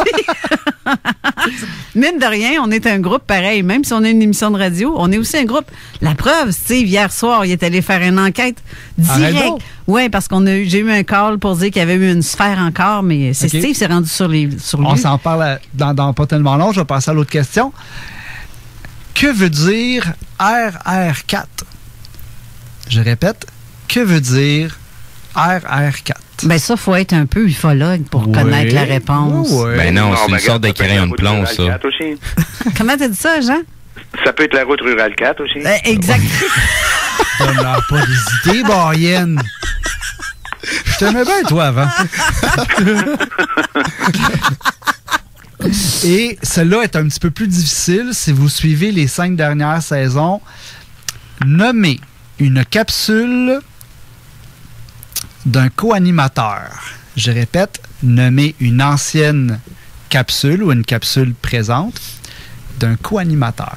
Dans le fond, d'un co-animateur ou de quelqu'un qui... là, il y a des gens qui essayent d'appeler, mais je peux pas prendre votre appel parce qu'on a déjà Jean Laverne. Répondre sur le web. Je vois la ligne qui sonne, mais je peux pas la prendre parce que je vais couper Jean si je réponds. On veut pas ça. Non, je veux pas ça. Textez-nous, on veut savoir les réponses. J'ai déjà une réponse j'ai le nom du monsieur. Je vais prendre une réponse pour le RR4, c'est quoi? Fait que j'aurais déjà une réponse de ce côté-là. Donc, la rencontre rapprochée du 4e type. Et quel est le nom de ce monsieur? C'est Monsieur Richard, Jacques Richard. Ben, Monsieur Jacques Richard, vous avez votre carte de membre de la DIPAN à vie.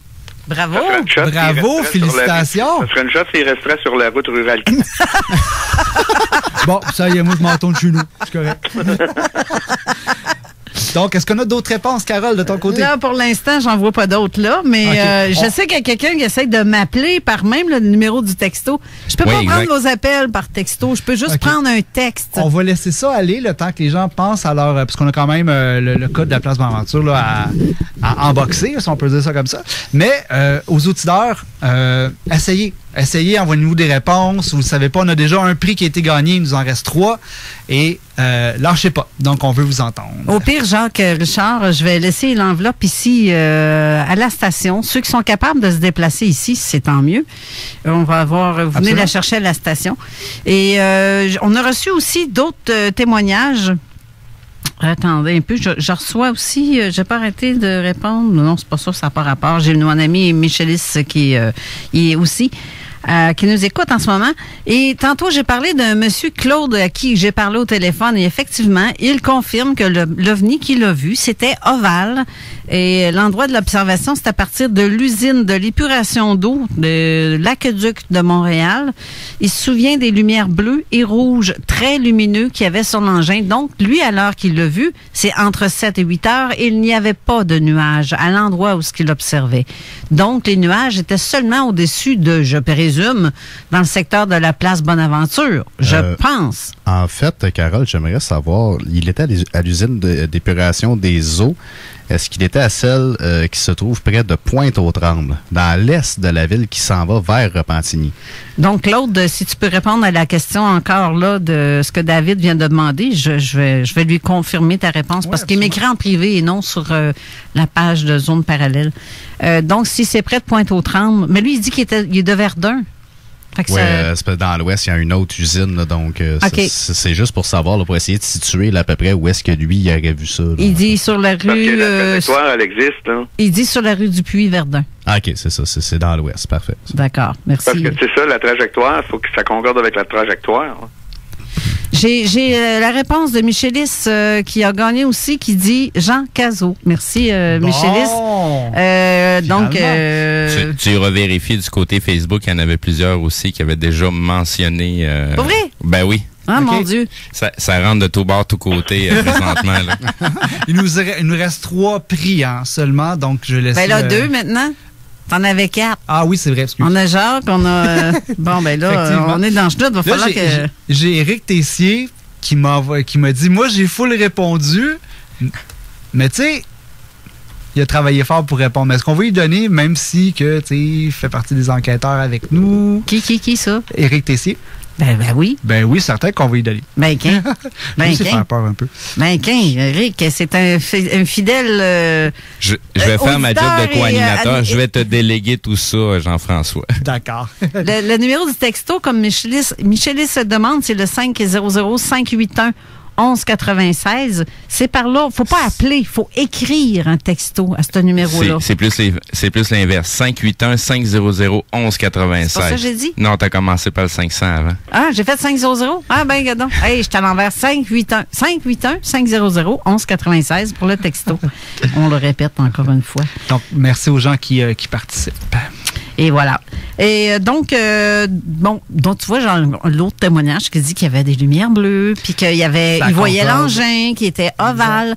Ça confirme exactement ce que Stéphane Claude aurait vu dans la nuit. Parce que lui, il l'a vu à partir de 11 h le soir jusqu'à 4 h du matin. C'est ce qu'il a vu, lui. Et lui, il l'a suivi parce que ça s'est déplacé. Mm-hmm. Donc, moi, je pense que les piliers lumineux, là, que tout le monde, que certaines personnes disent, c'est impossible parce que le gars, il s'est ramassé jusqu'au fleuve, jusqu'au Vieux-Port, et il n'y avait pas de lumière au Vieux-Port d'allumer autant que ça qui aurait pu refléter. Et il a vu de toute façon, s'il n'y a pas de nuages, ça reflète sur rien, là. Ben, il y avait plus de il y avait encore quelques nuages, mais il y avait beaucoup d'éclaircies. Quand il y a des éclaircies, normalement, on ne voit pas. C'est pas la même chose. Il faut que le plafond n'est pas le même. L'effet de pilier, ça tombe à l'eau à ce moment-là. C'est ça, là. Moi, personnellement, excusez-moi du terme, mais je vais qualifier ça là, de ridicule, en fait, là, de pouvoir affirmer là, avec certitude que ça peut être des piliers de lumière. C'est complètement impossible. Oui. Excuse-moi, Carole, je ne vais pas t'interrompre. J'ai envoyé à Steve, en fait, deux phénomènes de piliers zénithaux. On va regarder ensemble, est-ce que ça, pour vous, est-ce que ça représente ce qui a été pris en photo par Marcel Laroche cette soirée-là? C'est proche, mais si on comprend tous les éléments, le déplacement, le phénomène matériel, si on peut dire ça comme ça, les expériences des gens, moi, je pense pas que ça ressemble vraiment à ça. T'sais? Tu vois, j'ai encore une Gracielle qui écrit bon point pour le triangle, la forme des lumières. Nous, c'était plus près, puis il n'y avait pas de brume ni de noirceur dense. Donc, ils voyaient vraiment l'engin, eux.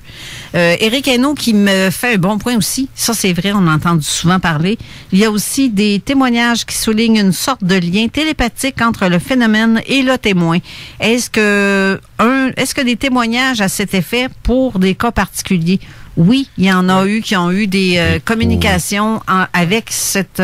oui, tout à fait. Ça, on en a entendu peu, mais il y en a. Il y a beaucoup. Moi, j'aimerais ça qu'on parle un peu de l'aspect du bourdonnement. Aussi. Ouais. Oui, en fait, le bourdonnement, de la façon que ça sonnait des dires des témoins, là, c'était vraiment là, comme c'est comme un bourdonnement, c'est un bruit sourd. Comme un chat qui ronronne. Mettons, exactement ça. C'est comme un chat qui ronronne. C'est comme dit Carole, en fait. Là, c'est ça. Et ce qui est intéressant dans le dossier, c'est que tout de suite, quand on regarde le dossier, on se dit, bon, il y avait, je vais parler plus proche, il y avait une centrale électrique qui était juste à côté. Donc, en fait, c'est la centrale électrique qui se trouvait près de la base militaire de Longue-Pointe, en fait. Puis c'est là qu'il y a eu le shutdown complet dans une ponction de l'est de la ville. Puis on regarde ça, puis on se dit, s'il y a un shutdown, peut-être c'est la centrale qui a comme peut-être c'est peut-être l'attraction magnétique de l'appareil quand il a passé au niveau du... Puis peut-être que le bourdonnement, c'est dû à ça, mais le témoin était tellement loin par rapport à la structure. Ça serait... Et le son venait de ce que lui dit. Tu étais capable d'avoir de l'information sur c'est quoi qui a causé ce shutdown-là? On est encore en train de chercher par rapport à ça. On a des idées, des hypothèses, des dires de témoins, mais on ne peut pas le prouver hors de tout doute que c'est le phénomène qui a causé ce shutdown-là. Mais on s'entend que le phénomène passe là, puis tout d'un coup, il y a un shutdown, une panne majeure du système électrique. C'est assez... Il y a beaucoup de questions à se poser autour de ça. Là. Pardon? L'explication officielle, c'est quoi? On l'a pas.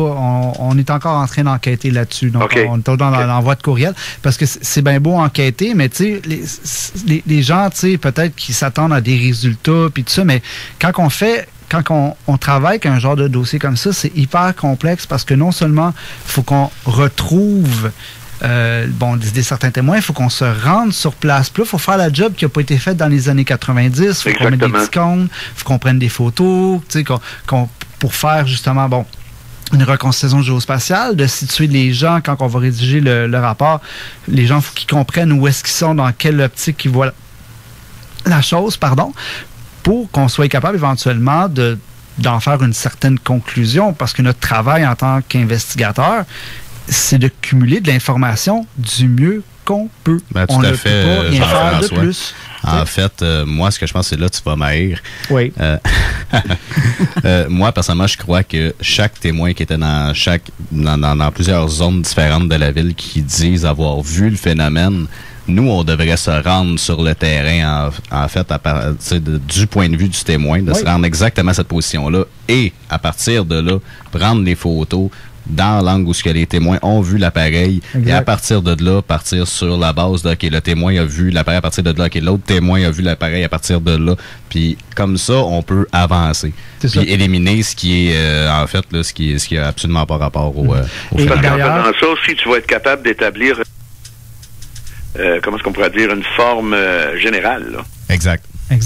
Parce que s'il l'a vu de côté, puis s'il l'a vu d'en dessous, c'est pas la même forme qu'il a vu. Puis ça pourrait éclaircir beaucoup d'explications là, de certains témoins que leur témoignage corrobore pas nécessairement, là, mettons, la position de l'objet ou la forme de l'objet. Exactement, c'est ça. Et le nouveau travail, sur le terrain, tu sais que je te donnais un petit peu la formation à la DIPAN, mais au Garpan, avec Steve, tu te rappelles, on a eu des formations de RR2 aussi sur le terrain. Et, même des exercices. Oui, mais il faut en faire. Tu sais, Carole, tu te rappelles, on a eu notre exercice aussi à Québec. Tout ça, faut le mettre sur le terrain, il faut le mettre en pratique, faut sortir des chiffres. Oui, c'est très important. C'est un peu comme ce qu'on a fait là, avec le cas de l'humanoïde de Longueuil, en fait. Exact. Un cas de 6 ans. Photos et tout. On a un nouveau témoin, il faut qu'on reprenne tout ça du début, puis là, on fait le travail qu'on n'a pas fait. Donc, on va mettre des petits drapeaux. Il m'a dit, l'humanoïde a fait ça comme ça. Et là, on a découvert, avec ce cas-là, on va revenir à la place Bonaventure, c'est que l'eau montait tellement haut qu'on n'avait jamais vraiment pris en considération. Fait que là, on a attaché des petits rubans, en fait, pour vraiment calculer la hauteur de l'eau. Parce que ça joue, là, ça joue sur la photo. Fait que, l'humanoïde, OK, ça peut être un humain déguisé, OK, 5 pieds, 6 pieds. Mais là, avec ces nouvelles données-là, ça nous emmène à 7 pieds, quasiment 8. ça change la donne. Oui, parce que moi, je connais pas grand être humain du 8 pieds qui se promène avec un costume d'Halloween de reptile sur le dos. Là. C'est encore drôle. Oui, c'est encore drôle. C'est encore drôle. Oui. Quoi qu'en 2020, il n'y a plus grand-chose qui me surprend. Non, c'est ça. Non, mais vous voyez la complexité de reprendre un dossier comme ça. Et après ça, c'est de vous... Tu sais, j'aimerais bien ça. Moi, M. Masson, le commandant du SPVM, si je me souviens. En fait, à l'époque, Robert Masson était sergent. Exact, sergent, excusez-moi. Au 47e district ou un truc comme ça. Et étant donné que c'est ça, tu sais, des fois, là, on reprend des dossiers qui datent d'une certaine époque, mais faut pas oublier que oui, il y a la mentalité des années puis ça, mais il y a beaucoup de choses aussi qui changent au niveau politique, au niveau des services de police qui étaient là, au niveau des témoins, ils vieillissent, ces choses-là. C'est beaucoup de choses à prendre en considération, puis il faut traiter l'information différemment. C'est ça. Peut-être qu'il n'a plus le goût de parler, peut-être qu'il est écœuré, peut-être que pour lui, il veut juste passer à d'autres choses. Écoute, à l'âge qu'il avait quand il a fait sa dernière entrevue pour le Canal D, là, à l'époque, il était déjà plus très, très jeune, M. Masson. Je pense que c'est sûr, certain que... Moi, je pense qu'il faudrait le caresser peut-être dans le sens du poil là, pour qu'il fasse... pour qu'il témoigne à nouveau là-dessus. Tu caresses ça, tout le monde, dans le sens du poil? Tu serais en fait, ça dépend. Moi, j'ai toujours dit à JF de pas... Garde, arrête de mettre des gants blancs, puis, tu sais... Viens, va te flatter ton coco, genre, dans le sens du poil. Lâche le flattage, je donne une claque à la place. Hey, man! Ouais, non, c'est parce qu'une fois, à un moment donné, il faut avoir une réponse aussi, tu sais, je veux dire. Oui, il faut avoir une réponse éclairée. C'est bien beau, là, entre guillemets, là, presser le citron tant qu'on peut, mais c'est parce que des fois, il n'y en a plus. Quand il n'y en a plus, il n'y en a plus. Ouais, c'est parce qu'à un moment donné, c'est bien beau le citron, mais c'est parce qu'il faut se faire un verre de jus de citron avec. Là. Mais là, personnellement, si je fais un tour de table, là, pour le fun, là, t'as de l'air à lever la main. Oui, mais attends, avant que tu t'en ailles là, j'ai juste une petite phrase super importante. C'est vraiment important. Ah ouais, donc, on va te dire ça, c'est important. On nous critique souvent, et spécialement Christian Page, je suis obligé de donner ce point-là. Il dit que les ufologues ne collaborent pas assez entre eux. Je redis ce que je dis depuis fort longtemps. Les services de police réussissent à résoudre des crimes en collaborant en différents départements de police. Et l'ufologie, si on veut se doter d'un protocole professionnel, juste pour avoir la chance d'avoir le mot professionnel, parce que, tu sais, c'est un terme, là, on s'entend, là, on fait toute l'ufologie amateur. Mais il y a une chose qui rentre en ligne de compte. Il faut qu'on travaille ensemble. Dans ce que tu dis, là, c'est que, mettons, tu vas avoir un corps de police qui va collaborer avec un autre corps de police. Ouais. C'est des politiques internes de service. Est-ce qu'on peut nous s'en donner? Dans l'ufologie, c'est des égos qui s'affrontent. C'est ça, que c'est vrai, ça. Ça, il faut que ça arrête.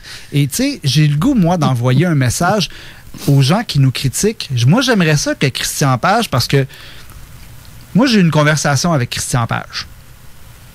J'en ai eu une bonne. Et? Ça, c'est celle qu'on avait eue avec... Oh, oui, je m'en souviens. OK. Et? Puis moi, j'irai pas plus loin. Mais surtout quand tu as un titre de journaliste, tu dois collaborer au collectif des gens. Moi, là, je dirais... François Bourbeau, Christian Page, Emmanuel, tout le monde devrait s'asseoir et créer un collectif de recherche et de partager l'information dans une même base de données pour que ciboire de calice. Tu l'as pas vu venir, celle-là, hein? Ouais, non, écoute, ça m'étonne pour vrai, là, venant de toi. Qu'on en sorte. Parce que là, ça vient lourd, parce que là, on n'avance plus. On a bien beau, mais il faut qu'on avance tout le monde ensemble. Puis il faut que les égos arrêtent, puis l'ufologie des années 90, c'est fini ce temps-là. Ben c'est ça, tu sais, puis regarde, moi, je pense qu'on va se le dire une bonne fois pour toutes, là. Comme qu'il disait JF, on s'assoit toutes à la même table ensemble, puis pour une fois dans l'histoire de l'ufologie au Québec, on va-tu finir par la crever, cet abcès-là, là? Ouais. Votre égo qui passe plus dans le cadrage de porte, là, ça n'a plus sa place en 2020. Faut qu'on travaille ensemble, parce que de tout faire nos petites affaires dans notre coin, là, hein? Ça marche plus, là. Chacun ça, là, ça fait 30 ans que je l'entends. Oui, mais il faut que ça change. Ben, c'est faut ça. qu'on se dote. Ça change pas. Mais c'est parce qu'il faudrait tout mettre dans le même chapeau, OK?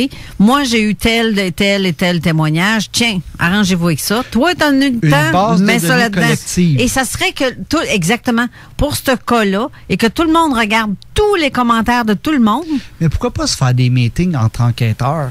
Moi, ça me dérange pas de mercer avec la Q. Ça me dérange pas. On devrait laisser les frontières des agences ufologiques tomber. C'est de tout simplement travailler tous ensemble sur les dossiers. Puis comme qu'on disait justement, là, de dire, bon, ben, gars, mettons, toi, tu fais ça, toi, tu fais ça, toi, tu fais ça, toi, tu fais ça. Puis après ça, on s'assied à la table puis on essaye de régler ça ensemble. Bon, on va faire une petite parenthèse parce que, tu sais, de l'ufologie, ça fait quelques années que j'en fais, là, puis j'entends tout le monde, les commentaires, les égos de monsieur et madame tout le monde. À la base, là, vous faites ça pourquoi? Vous le faites pour l'humanité? Vous le faites pour vous autres personnels? Vous le faites pour quelle raison? Ben, en fait, moi... T'as un petit peu. Tu sais, chaque groupe, chaque enquêteur a ses propres objectifs de pourquoi il est en train de le faire. Oui, moi, j'ai embarqué en ufologie. Oui, ça m'intéresserait de divulguer de l'information puis de faire comprendre aux gens c'est quoi ce phénomène-là. Mais plus j'avance à l'intérieur, plus je me rends compte que c'est pas tout le monde qui est prêt à entendre ces informations-là, puis c'est pas tout le monde qui est capable de faire le tour de la question en ne mettant aucun détail. Présentement, on est encore, on s'enfarge encore aux détails qui devraient être inclus dans l'ufologie, puis lesquels qui ne le devraient pas. On a encore des méchants bouts à faire pour être capable qu'on parle exactement le même langage, puis qu'on puisse mettre notre ego de côté, parce que à la base, on ne s'est même pas décidé c'est quoi l'objectif de s'intéresser au domaine. Oui, puis parce que tu peux rajouter là-dedans, Steve, qu'il y a bien des gens dans l'ufologie qui vont s'occuper d'un certain aspect, puis qui veulent rien savoir des autres parce qu'ils ne croient pas. Oui, mais leur travail est valable. C'est pas parce que, non, mettons... je sais, c'est pas ça que je dis. Mais mettons que moi, personnellement, je décide de m'occuper des formes d'extraterrestres, là, des races d'extraterrestres, là, les enlèvements, moi, je ferais pas ça. Fait que tout de suite, là, t'as une barrière qui se crée entre la gang ou le gars qui va s'intéresser plus aux enlèvements parce qu'il ne parle pas, parce que moi, je ne ferais pas ça. Oui, tu sais, c'est... Bon point. Tu sais, il y a des choses aussi qui sont à inclure dans ce domaine-là. Tu sais, moi, je me suis intéressé à l'ufologie. Je me suis intéressé aussi au cas d'ufologie où on parlait soi-disant d'enlèvement extraterrestre. Puis finalement, c'était pas un enlèvement extraterrestre, c'était une agression. Puis c'est l'histoire qu'on a inventée à la personne qu'on avait droguée, puis on a fait ça tellement de fois à cette personne-là qu'elle croit dur comme fer que c'est les E.T. qui sont venus le chercher, puis qui ont fait des opérations. C'est une construction du cerveau. Non, c'est pas une construction du cerveau. C'est les gens qui ont fait l'agression. Des souvenirs implantés. Exactement, c'est des souvenirs implantés parce que la personne elle a été droguée au LSD et compagnie là. Et ça s'est fait sur plusieurs années, puis tu sais, la personne, ce qu'elle a comme souvenir, c'est des souvenirs ufologiques. Mais le cas, il n'est pas ufologique, pas en tout. Elle s'est fait agresser. Je suis d'accord avec toi, effectivement. Il faut faire attention à ça, oui. Quand on commence à s'occuper de s'occuper de ces enquêtes-là, il faudrait aussi s'occuper de ces cas-là.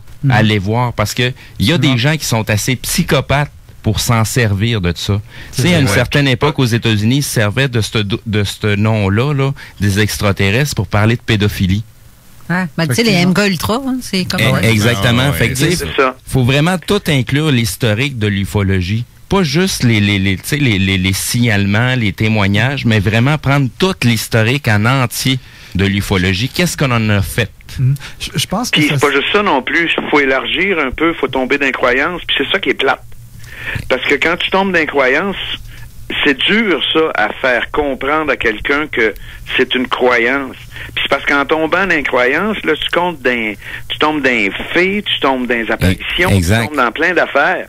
Exact. Fait qu'à un moment donné, si tu veux faire un gros melting pot d'ufologie, faut que tu rentres tous ces critères-là là-dedans. Puis là, il n'y a pas personne qui s'accorde sur rien là-dedans. Non, exactement, tu sais. Mais, tu sais, je l'ai répété à plusieurs fois. C'est quoi le seul point de référence qui revient dans tous ces phénomènes-là? C'est toujours l'être humain qui observe quelque chose. Exactement. Là, messieurs, il va falloir qu'on retourne une dernière fois à la pause parce qu'il reste une seule partie de l'émission, parce qu'on achève déjà. Mais ça passe vite, là. Mais je vais vous laisser sur une question que Chantal pose. Ma question est, qu'est-ce que ça faisait là? Donc... Elle a l'affaire. C'est ça. Qu'est-ce que ça fait? C'est écrit de même, en plus. C'est une question de base. Syndical, y a-t-il un Dunkin' Donut dans ce coin-là? Ça, c'est une question que nous-mêmes, je pense qu'on se pose encore aujourd'hui. Bien, justement, pensez-y, parce qu'après, je vais faire un tour de table. Je veux savoir, selon vous, la question est, est-ce que tu y crois? Est-ce qu'il y avait vraiment quelque chose? Puis ça vient d'où? Puis qu'est-ce que ça faisait là? Je crois que les réponses vont être... ça risque d'être assez corsé. Ça. Restez là. On revient tout de suite après, puis on en jase pour terminer l'émission. Ça sera pas long.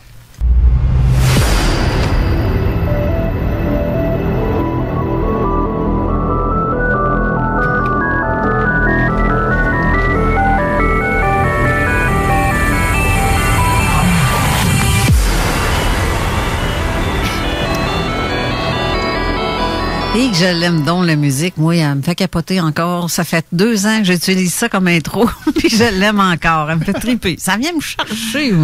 C'est bonne, ta toune. Ben oui, bonne. Oui. Le fait de dire une fois, pourquoi tu changes pas de musique, c'est tout le temps. Non, fais jamais ça. Tu me permets une suggestion pour la prochaine? Fais jouer celle d'Aux frontières du réel. Ah non, ça fait trop droit à qui? Non, celle-là, elle est spéciale. J'avoue qu'elle est spéciale. Mais on avait aussi un autre tirage à faire. Restait une carte et on a fait le tirage durant la pause et c'est Chantal qui a prononcé le nom de Steve Zuniga qui t'a même tagué en plus pour la question. Je me suis fait avoir. Tu t'es fait avoir. Ben oui, il y a eu tellement de réponses que on est obligé de tirer au hasard. Et donc Chantal, tu gagnes une carte à vie, membre à vie de la DUPAN. Steve aussi, j'ai vu que tu avais mis des photos de piliers lumineux. Oui, exact. Je vais même essayer de retrouver. Il y a un site internet en anglais qui regroupe la majorité des phénomènes lumineux. C'est des phénomènes célestes qui sont totalement normaux. Et il y a d'autres photos de justement des piliers de lumière. Mais tu sais, il faut comprendre que tous ces effets-là, ça prend des conditions de météo pour que ça puisse se produire. Et comme disait Jean Lavenne tout à l'heure, tu sais, il faut qu'il y ait des décharges aussi au niveau du soleil en simultané pour que ça puisse se produire. T'sais. Mais si les gens voient les images que tu as envoyées, que tu as mis, tu sais, quand on regarde les couleurs de l'observation, le beau, vert et le jaune. C'est beau, par exemple. Mais c'est ça. Oui. Fait que, tu sais, c'est ressemblant. Mais, tu sais, pour un témoin ou pour quelqu'un qui a vécu ça, il y a 30 ans, c'est peut-être pour lui une explication logique. Je dis bien peut-être. Ouais, mais moi, une question que je me pose, là, c'est pourquoi qu'à chaque fois qu'il arrive quelque chose d'exceptionnel, comme ça, mettons, l'observation de la place Bonaventure, on peut dire vraiment que c'est exceptionnel. Pourquoi faut que ce soit toujours un phénomène naturel extrêmement rare? Parce que justement, les gens n'iront pas oser le dire haut et fort que, hey, il y a quelque chose de vraiment, mais vraiment, vraiment bizarre et exceptionnel qui vient de se passer dans les rues de Montréal et on ne peut pas l'expliquer. Je veux dire, si tu regardes tout le temps où est-ce que ça s'en va, c'est toujours un phénomène naturel exceptionnellement rare qui finit par être l'explication officielle. Là, tu sais, genre, il y a quelque chose qui revient beaucoup quand je regarde l'approche scientifique des gens ou des acteurs de ce dossier-là. C'est des gens qui avaient des diplômes, tu sais, M. Chastenay, des gens qui sont au planétarium, et ça nous a juste donné de l'information complètement niaiseuse. Parce qu'il y en a un prend pas le temps de lire le rapport de police, l'autre dit n'importe quoi juste parce qu'il s'est chaud de Claire Lamarche. Non, mais à un moment donné, là, je veux dire, regarde. Ouais, mais après ça, on se demande pourquoi que la science, on perd confiance. En particulier, là, respirer, c'est pas un signe d'intelligence. Tu m'enlèves les bouts de la bouche. Tu sais, je veux dire, fait que je parle pas de personne en particulier, mais je veux dire, il y a beaucoup de personnes parce qu'ils ont un titre après leur nom qui vont dire des affaires à un moment donné, puis c'est pas rien que dans ce dossier-là, il y en a dans plein d'affaires. Ça n'a même pas rapport à l'ufologie, ça a rapport à tout. C'est ça. Non, mais il y a une confiance. Tu sais, on a confiance à la science, mais à un moment donné, quand c'est rendu que tu sais, aussi niaiseux que ça soit, c'est le gars, il prend même pas le temps de lire le rapport de police, puis il s'en va shooter ça de même. Oui, mais... c'est parce que moment donné, puis le problème, c'est que ça vient mélanger tout le monde. Après ça, tu as des gens qu'eux essaient de comprendre, puis là, ils ne font plus confiance à la science. Je parle pour ce dossier-là. Puis après ça, tu as d'autres personnes qui nous traitent de zélés, puis qu'on veut absolument croire à la théorie extraterrestre. Puis là, on est tous mêlés là-dedans, puis on essaie de suivre chaque petit point pour essayer de décortiquer. Puis c'est tellement un dossier qui est complexe qu'on avance compte-goutte, par compte-goutte, par goutte, par goutte. Puis ça devient mélangeant. Cette perception-là, justement, ça change un peu, par exemple, en 30 ans. Là. Oui, mais tranquillement, pas vite, tu sais.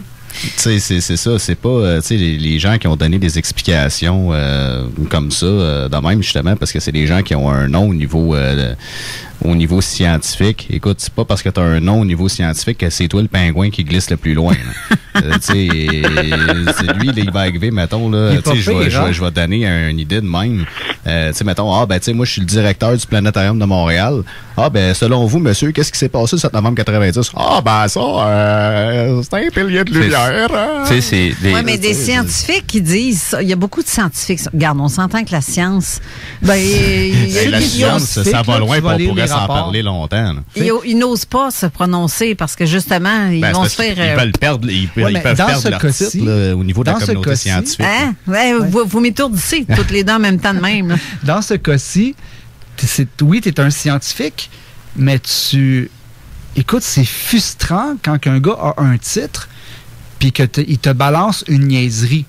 Ça ne tenterait pas de le travailler puis d'arriver à quelque chose de complètement nouveau puis vous dire, après la recherche que j'ai faite... Quelle recherche? Parce qu'un vrai chercheur en ufologie va fouiller dans tous dans tous les raccoins. Mais c'est pas parce que tu sais... un journaliste, là, s'il veut faire une interview à quelque part, mettons, là... je veux pas planter personne. Là. Tu me le diras, mais que t'en envoies un. Mettons là, que moi, je veux faire que je prends ton témoignage qui dit une chose. Mais que j'écoute pas ce que l'autre dit à côté, parce que là, c'est pas ça que je veux. Parce que ça fait pas mon affaire d'entendre ce qu'il dit. C'est un très bon point. Et c'est ça. Il y a une rigueur scientifique là, ou éthique à respecter, là, regarde. C'est ça. Mais si moi, je crois pas l'autre, je ne le mettrai pas, là, fou d'une poche. Moi, je pense que quand tu fais, mettons, un travail de journalisme d'investigation, on va dire ça comme ça, quand tu veux faire un bon travail de journalisme, tu vas gratter où ce que les autres n'ont pas été grattés. Oui.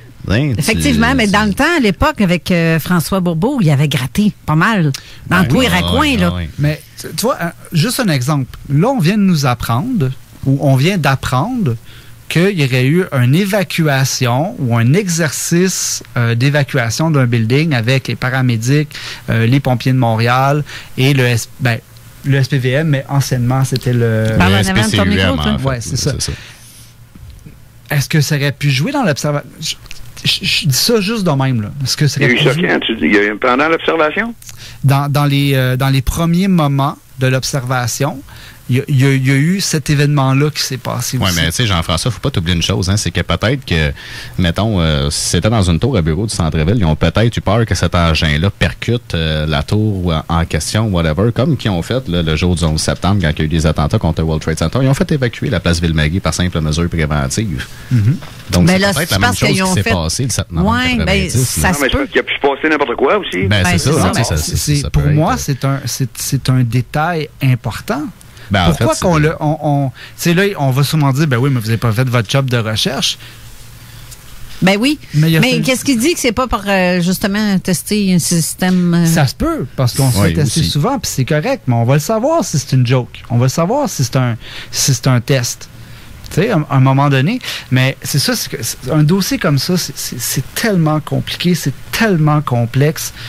Faut refaire le travail. Moi, là, je pense que ce cas-là doit être soumis à des nouvelles technologies au niveau de la photo, revoir le rapport Gunnett-Hines, retourner sur le terrain. Même si on retournerait sur le terrain. Qu'est-ce que tu vas apprendre de plus? Tant qu'à moi, ça ne nous apprendra pas grand-chose. Mais non, c'est ça. Moi, ce que je pense, c'est que ça prendrait plusieurs enquêteurs venant d'agences peut-être différentes, avec des points de vue différents, qui se penchent vraiment sur le rapport Gaines-Hines et qui vont vraiment se pencher sur tous les faits de cette soirée-là, puis analyser ça tout ensemble avec des points de vue différents, puis d'en faire un rapport après ça, général de ce qui s'est passé. Puis là, à ce moment-là, on va peut-être être capable de donner une explication qui a plus de bon sens. Je vais plonger, OK? Vas-y, plonge. Parce que tantôt, j'ai demandé que vous me dites ce que vous en pensez. Moi, honnêtement, je crois qu'il y avait un phénomène et ce n'était pas des piliers lumineux ou peu importe, des estifis d'aurore boréale de marde qui n'avaient pas pantoute parce qu'il y avait des nuages. Je vais dire, honnêtement, avec les témoignages qu'on reçoit et qu'ils voient comme ceux de Gracielle ou ceux de Claude ou Pierre, Jean et Jacques et Stéphane qui ont tous dit avoir vu quelque chose, je crois qu'il y avait quelque chose. Je suis très ouverte d'esprit. Je crois à ces phénomènes-là parce que j'en ai vu moi-même et je crois qu'il y avait quelque chose. Ça me dérange pas que le monde me pense comme... qu'ils me disent que je suis folle, ben donc je m'en fous, je le sais déjà. Anyway, fait que ça changera rien. Partie de l'enfant, moi. Ben, c'est ça. Je vais juste lui confirmer que oui, moi, je crois au phénomène OVNI. Je crois qu'il y avait quelque chose au-dessus de Montréal en 90, il y a 30 ans. Donc, puis je suis pas gêné de le dire. Toi, Steve? Je m'en mêle pas. Non, tu me feras pas. Toi, tu veux pas te tremper, hein? Steve, ben, c'est parce que je les vois autrement, puis moi, je pars sur une autre tangente, carrément. Je pensais que tu allais dire je passe à une autre planète. Non. Ben, c'est comme je t'ai dit, tu sais, ça fait longtemps que le sujet m'intéresse et comme je disais tout à l'heure, moi, mes objectifs sont tout autres. Donc, tu sais, vu que ma théorie vaut pas en tout dans le même sens, je préfère la garder pour moi pour l'instant jusqu'à temps que je puisse avoir un peu plus d'informations. Oui, je te dis pas, je te demande pas, penses-tu que c'est des extraterrestres qui est en haut? Non, c'est pas ça la question, hein? Non. Est-ce qu'il y avait un engin, oui ou non? Moi, je te dis que oui. Oui, mais un peu comme la question à ta sœur tout à l'heure. Qu'est-ce que ça faisait là? Ça pas... Moi, j'ai une autre question dans le même genre. Pourquoi cette bâtisse-là? Ben, c'est pas rien que cette bâtisse-là, c'était partout. Non, mais pourquoi que l'arrêt a été marqué à cet endroit-là? Pourquoi c'est à cet endroit-là que le signalement a été fait? Parce que oui, il y a eu des signalements bien avant, mais pourquoi que ce foutu événement-là s'est arrêté au-dessus de cet hôtel-là? Il était peut-être pas tout à fait au-dessus direct. Ça, Steve, je te dirais que c'est vraiment la question qu'on se pose tous encore. Parce que, tu sais, quand on s'occupe d'un cas, il faut prendre aussi tout l'ensemble. Fais pas ta moumoune, là. Non, je fais pas ma moumoune. Dis-moi, y avait-tu un engin, oui ou non? Oui, il y a sûrement un engin. Bon, c'est ça que je veux savoir. Sûr et certain, il y avait un engin. Bon. Qu'est-ce qu'il faisait là? Ça, on le sait pas. Est-ce que c'est-tu extraterrestre, c'est-tu ufologique? Peut-être pas pantoute, là. C'est ça, exactement. Tu sais, mon opinion, c'est que, tu sais, déjà, côté militaire, sont, 50, 60 ans en avance sur nous autres, puis ils prennent pas la peine de nous expliquer c'est quoi qu'ils font, puis où est-ce qu'ils en sont rendus côté technologie. C'est clair. Hey, depuis que j'ai appelé à l'armée pour le cas de 6 octobre en face, dans le coin chez nous, là, Christy, peux-tu te dire que ça se promène, l'armée, là? Ben oui. Les hélicoptères noirs et les hélicoptères de l'armée sont tout le temps dans le secteur depuis que j'ai... C'est comme hier, là. Je salue tous, d'ailleurs, parce que je suis sûr qu'ils nous écoutent. Hier, on m'a confirmé qu'il y avait 3 hélicoptères qui s'en allaient dans le secteur, vers le lac Beauport. Exact. Ah oui! Oui! Mais donc, où est-ce que tu t'en allais hier, en plus? Ouais, c'est ça. Puis j'ai su ça ce matin, puis la personne a vu ça hier soir, parce que j'y avais indiqué dans quel secteur il faut la regarder. Okay. Puis c'est ça. Elle a vu passer les 3 hélicoptères qui se suivaient, pas très collés en formation, mais... Après que tu aies été? Dans le même moment. Ah ben, gadon. Dans le même moment que j'étais dans le secteur. OK, parce qu'on a eu un call hier, puis Steve a pris son auto, puis il a fait comment on va aller voir. Mais il s'est ramassé presque dans ce secteur-là de Lac-Beauport, ouais. Oui. C'est la même chose qui s'est produit justement dans le coin de Saint-Raymond, Cap-Santé, Port-Neuf, là. Mais question, il reste 5 minutes à l'émission. Toi, Jean-François, crois-tu, oui ou non, qu'il y avait un engin? Je vais diviser ma réponse en 2. Non, c'est oui ou non? Tu poses la question à l'investigateur ou à l'homme? À l'homme. Ah, je t'ai. Oui, il y avait un phénomène. Bon, merci. Toi, David? Ben, moi, j'irais dans le même sens que pas mal tout le monde. Là. Oui, je suis formel là-dessus. Il y avait quelque chose, il y avait un objet. Qu'est-ce qu'il faisait là? Pourquoi il était là? Ça, c'est des choses que, au fur et à mesure que les informations vont rentrer au cours de la réouverture de cette investigation-là, vont être capables de nous prouver là, sur le long terme, je crois. Mais je suis convaincu de tout doute qu'il y avait un engin. Là. Ben, mais avec tous les témoignages qu'il y a eu, on peut pas croire, on peut pas dire qu'on peut pas croire ce qu'ils disent. Là. Regarde, moi, je crois ce qu'ils disent parce que ils se connaissent pas puis ils nous racontent la même chose. Ils ont la même vision de chaque. Exactement. T'sais, c'est pas tous des fous, là. Moi, je crois pas à ça, l'espèce d'hallucination collective. Moi, je crois qu'il y en a des fous. Je vous arrête tout de suite. Je vous arrête tout de suite. On est tous fous. La seule chose qui fait la différence, c'est que le niveau de folie n'est pas pareil d'une personne à l'autre. Mais on est tous fous. En fait, Steve, écoute, moi, mon prof au cégep m'a toujours dit, quand j'étais en SPU, soins préhospitaliers d'urgence pour les incultes. Pour les ignorants. Oui, les ignorants, on va dire ça comme ça. On quand même pas insulter on peut pas tout savoir. Non, c'est ça. Mon prof me disait toujours, écoute, David, la Terre, là, c'est un gros hôpital psychiatrique, puis il n'y en a pas un qui vient du même étage. Paix pas plate. En passant. Non, justement, ça a pris quelqu'un qui venait pas du même étage que le reste de la gang pour dire ça. Là, exactement. Non, mais elle a une forme de tortue. Mais avant que je te parle, Jean-François, je vais avoir l'opinion de Jean Lavergne. Oui, vas-y. Est-ce que, Jean, toi, tu veux-tu te tremper? Tu te tremperais-tu à dire si tu crois qu'il y avait quelque chose ou non? Juste le petit orteil. Moi, personnellement, je me fie au rapport qu'on a été capable de mettre la main dessus. Il y a eu un phénomène physique qui s'est produit là. Ce que c'est, puis ce que ça faisait là, regarde, on le sait pas, mais regarde, pourquoi au-dessus de la place Bonaventure, regarde, ça fait des années que je le dis, que qu'est-ce qu'il voulait au-dessus de Sainte-Marie-de-Monoir? Il manquait de luzerne, faire le salade, quoi. On peut pas vraiment savoir le but, mais qu'est-ce qui est de la place Bonaventure? Il y a un phénomène physique qui s'est produit là, c'est certain. Ce que c'est, ce que ça voulait, ce que ça faisait, où c'était allé après, ça, regarde, c'est J'aime ta façon d'exprimer. Je vais prendre une petite minute aussi. Je vais faire une petite parenthèse parce que il y a un événement qui s'en vient. Tu sais, tantôt on mentionnait le travail d'équipe et de la collaboration. Il y en a de la collaboration. Il y a des groupes qui avancent sur ce sujet-là. Oui. Je fais partie du GARPAN. Oui. Et puis, il y a un congrès qui s'en vient qui va être directement diffusé sur YouTube. Donc, c'est le Sommet ufologique canadien de 2020. En anglais? Oui, en anglais, exactement. En anglais. Les événements sont pas tous en français, puis ça veut pas dire qu'on collabore pas avec des groupes anglophones. Donc, Yann Vatnet, qui est le directeur du GARPAN, avec la collaboration de d'autres groupes, a mis en branle cet événement-là à laquelle je collabore. Et je crois que toi aussi, Jean-François, tu collabores sur cet événement-là. Et c'est la semaine prochaine. Oui, exactement. Ouais. C'est le 15 novembre. Donc, ça va être de 1h de l'après-midi à 9h le soir. Les conférences vont être diffusées sur YouTube. Donc, vous allez pouvoir nous contacter directement, soit par la page Facebook de GARPAN ou directement sur le site de GARPAN, donc garpan.ca. Vous allez avoir toute l'information pour être capable d'adhérer à cet événement puis pouvoir le suivre pour le 15 novembre. Il y a d'autres choses aussi que, justement, ça serait peut-être intéressant de mentionner, c'est que Yann a fait une demande particulière aussi pour l'obtention des... Oui, exact, à l'Agence canadienne Agence canadienne spatiale. Oui. Donc, il y a une lettre qui a été envoyée, qui a été co-signée par plusieurs ufologues, plusieurs scientifiques, parce que au niveau canadien, il y a des gens qui sont diplômés et qui se sont... Oui, c'est ça, tu sais, il y a pas juste des amateurs à travers, tu sais. On appelle ça amateur parce qu'il n'y a pas de formation en tant que telle là-dessus.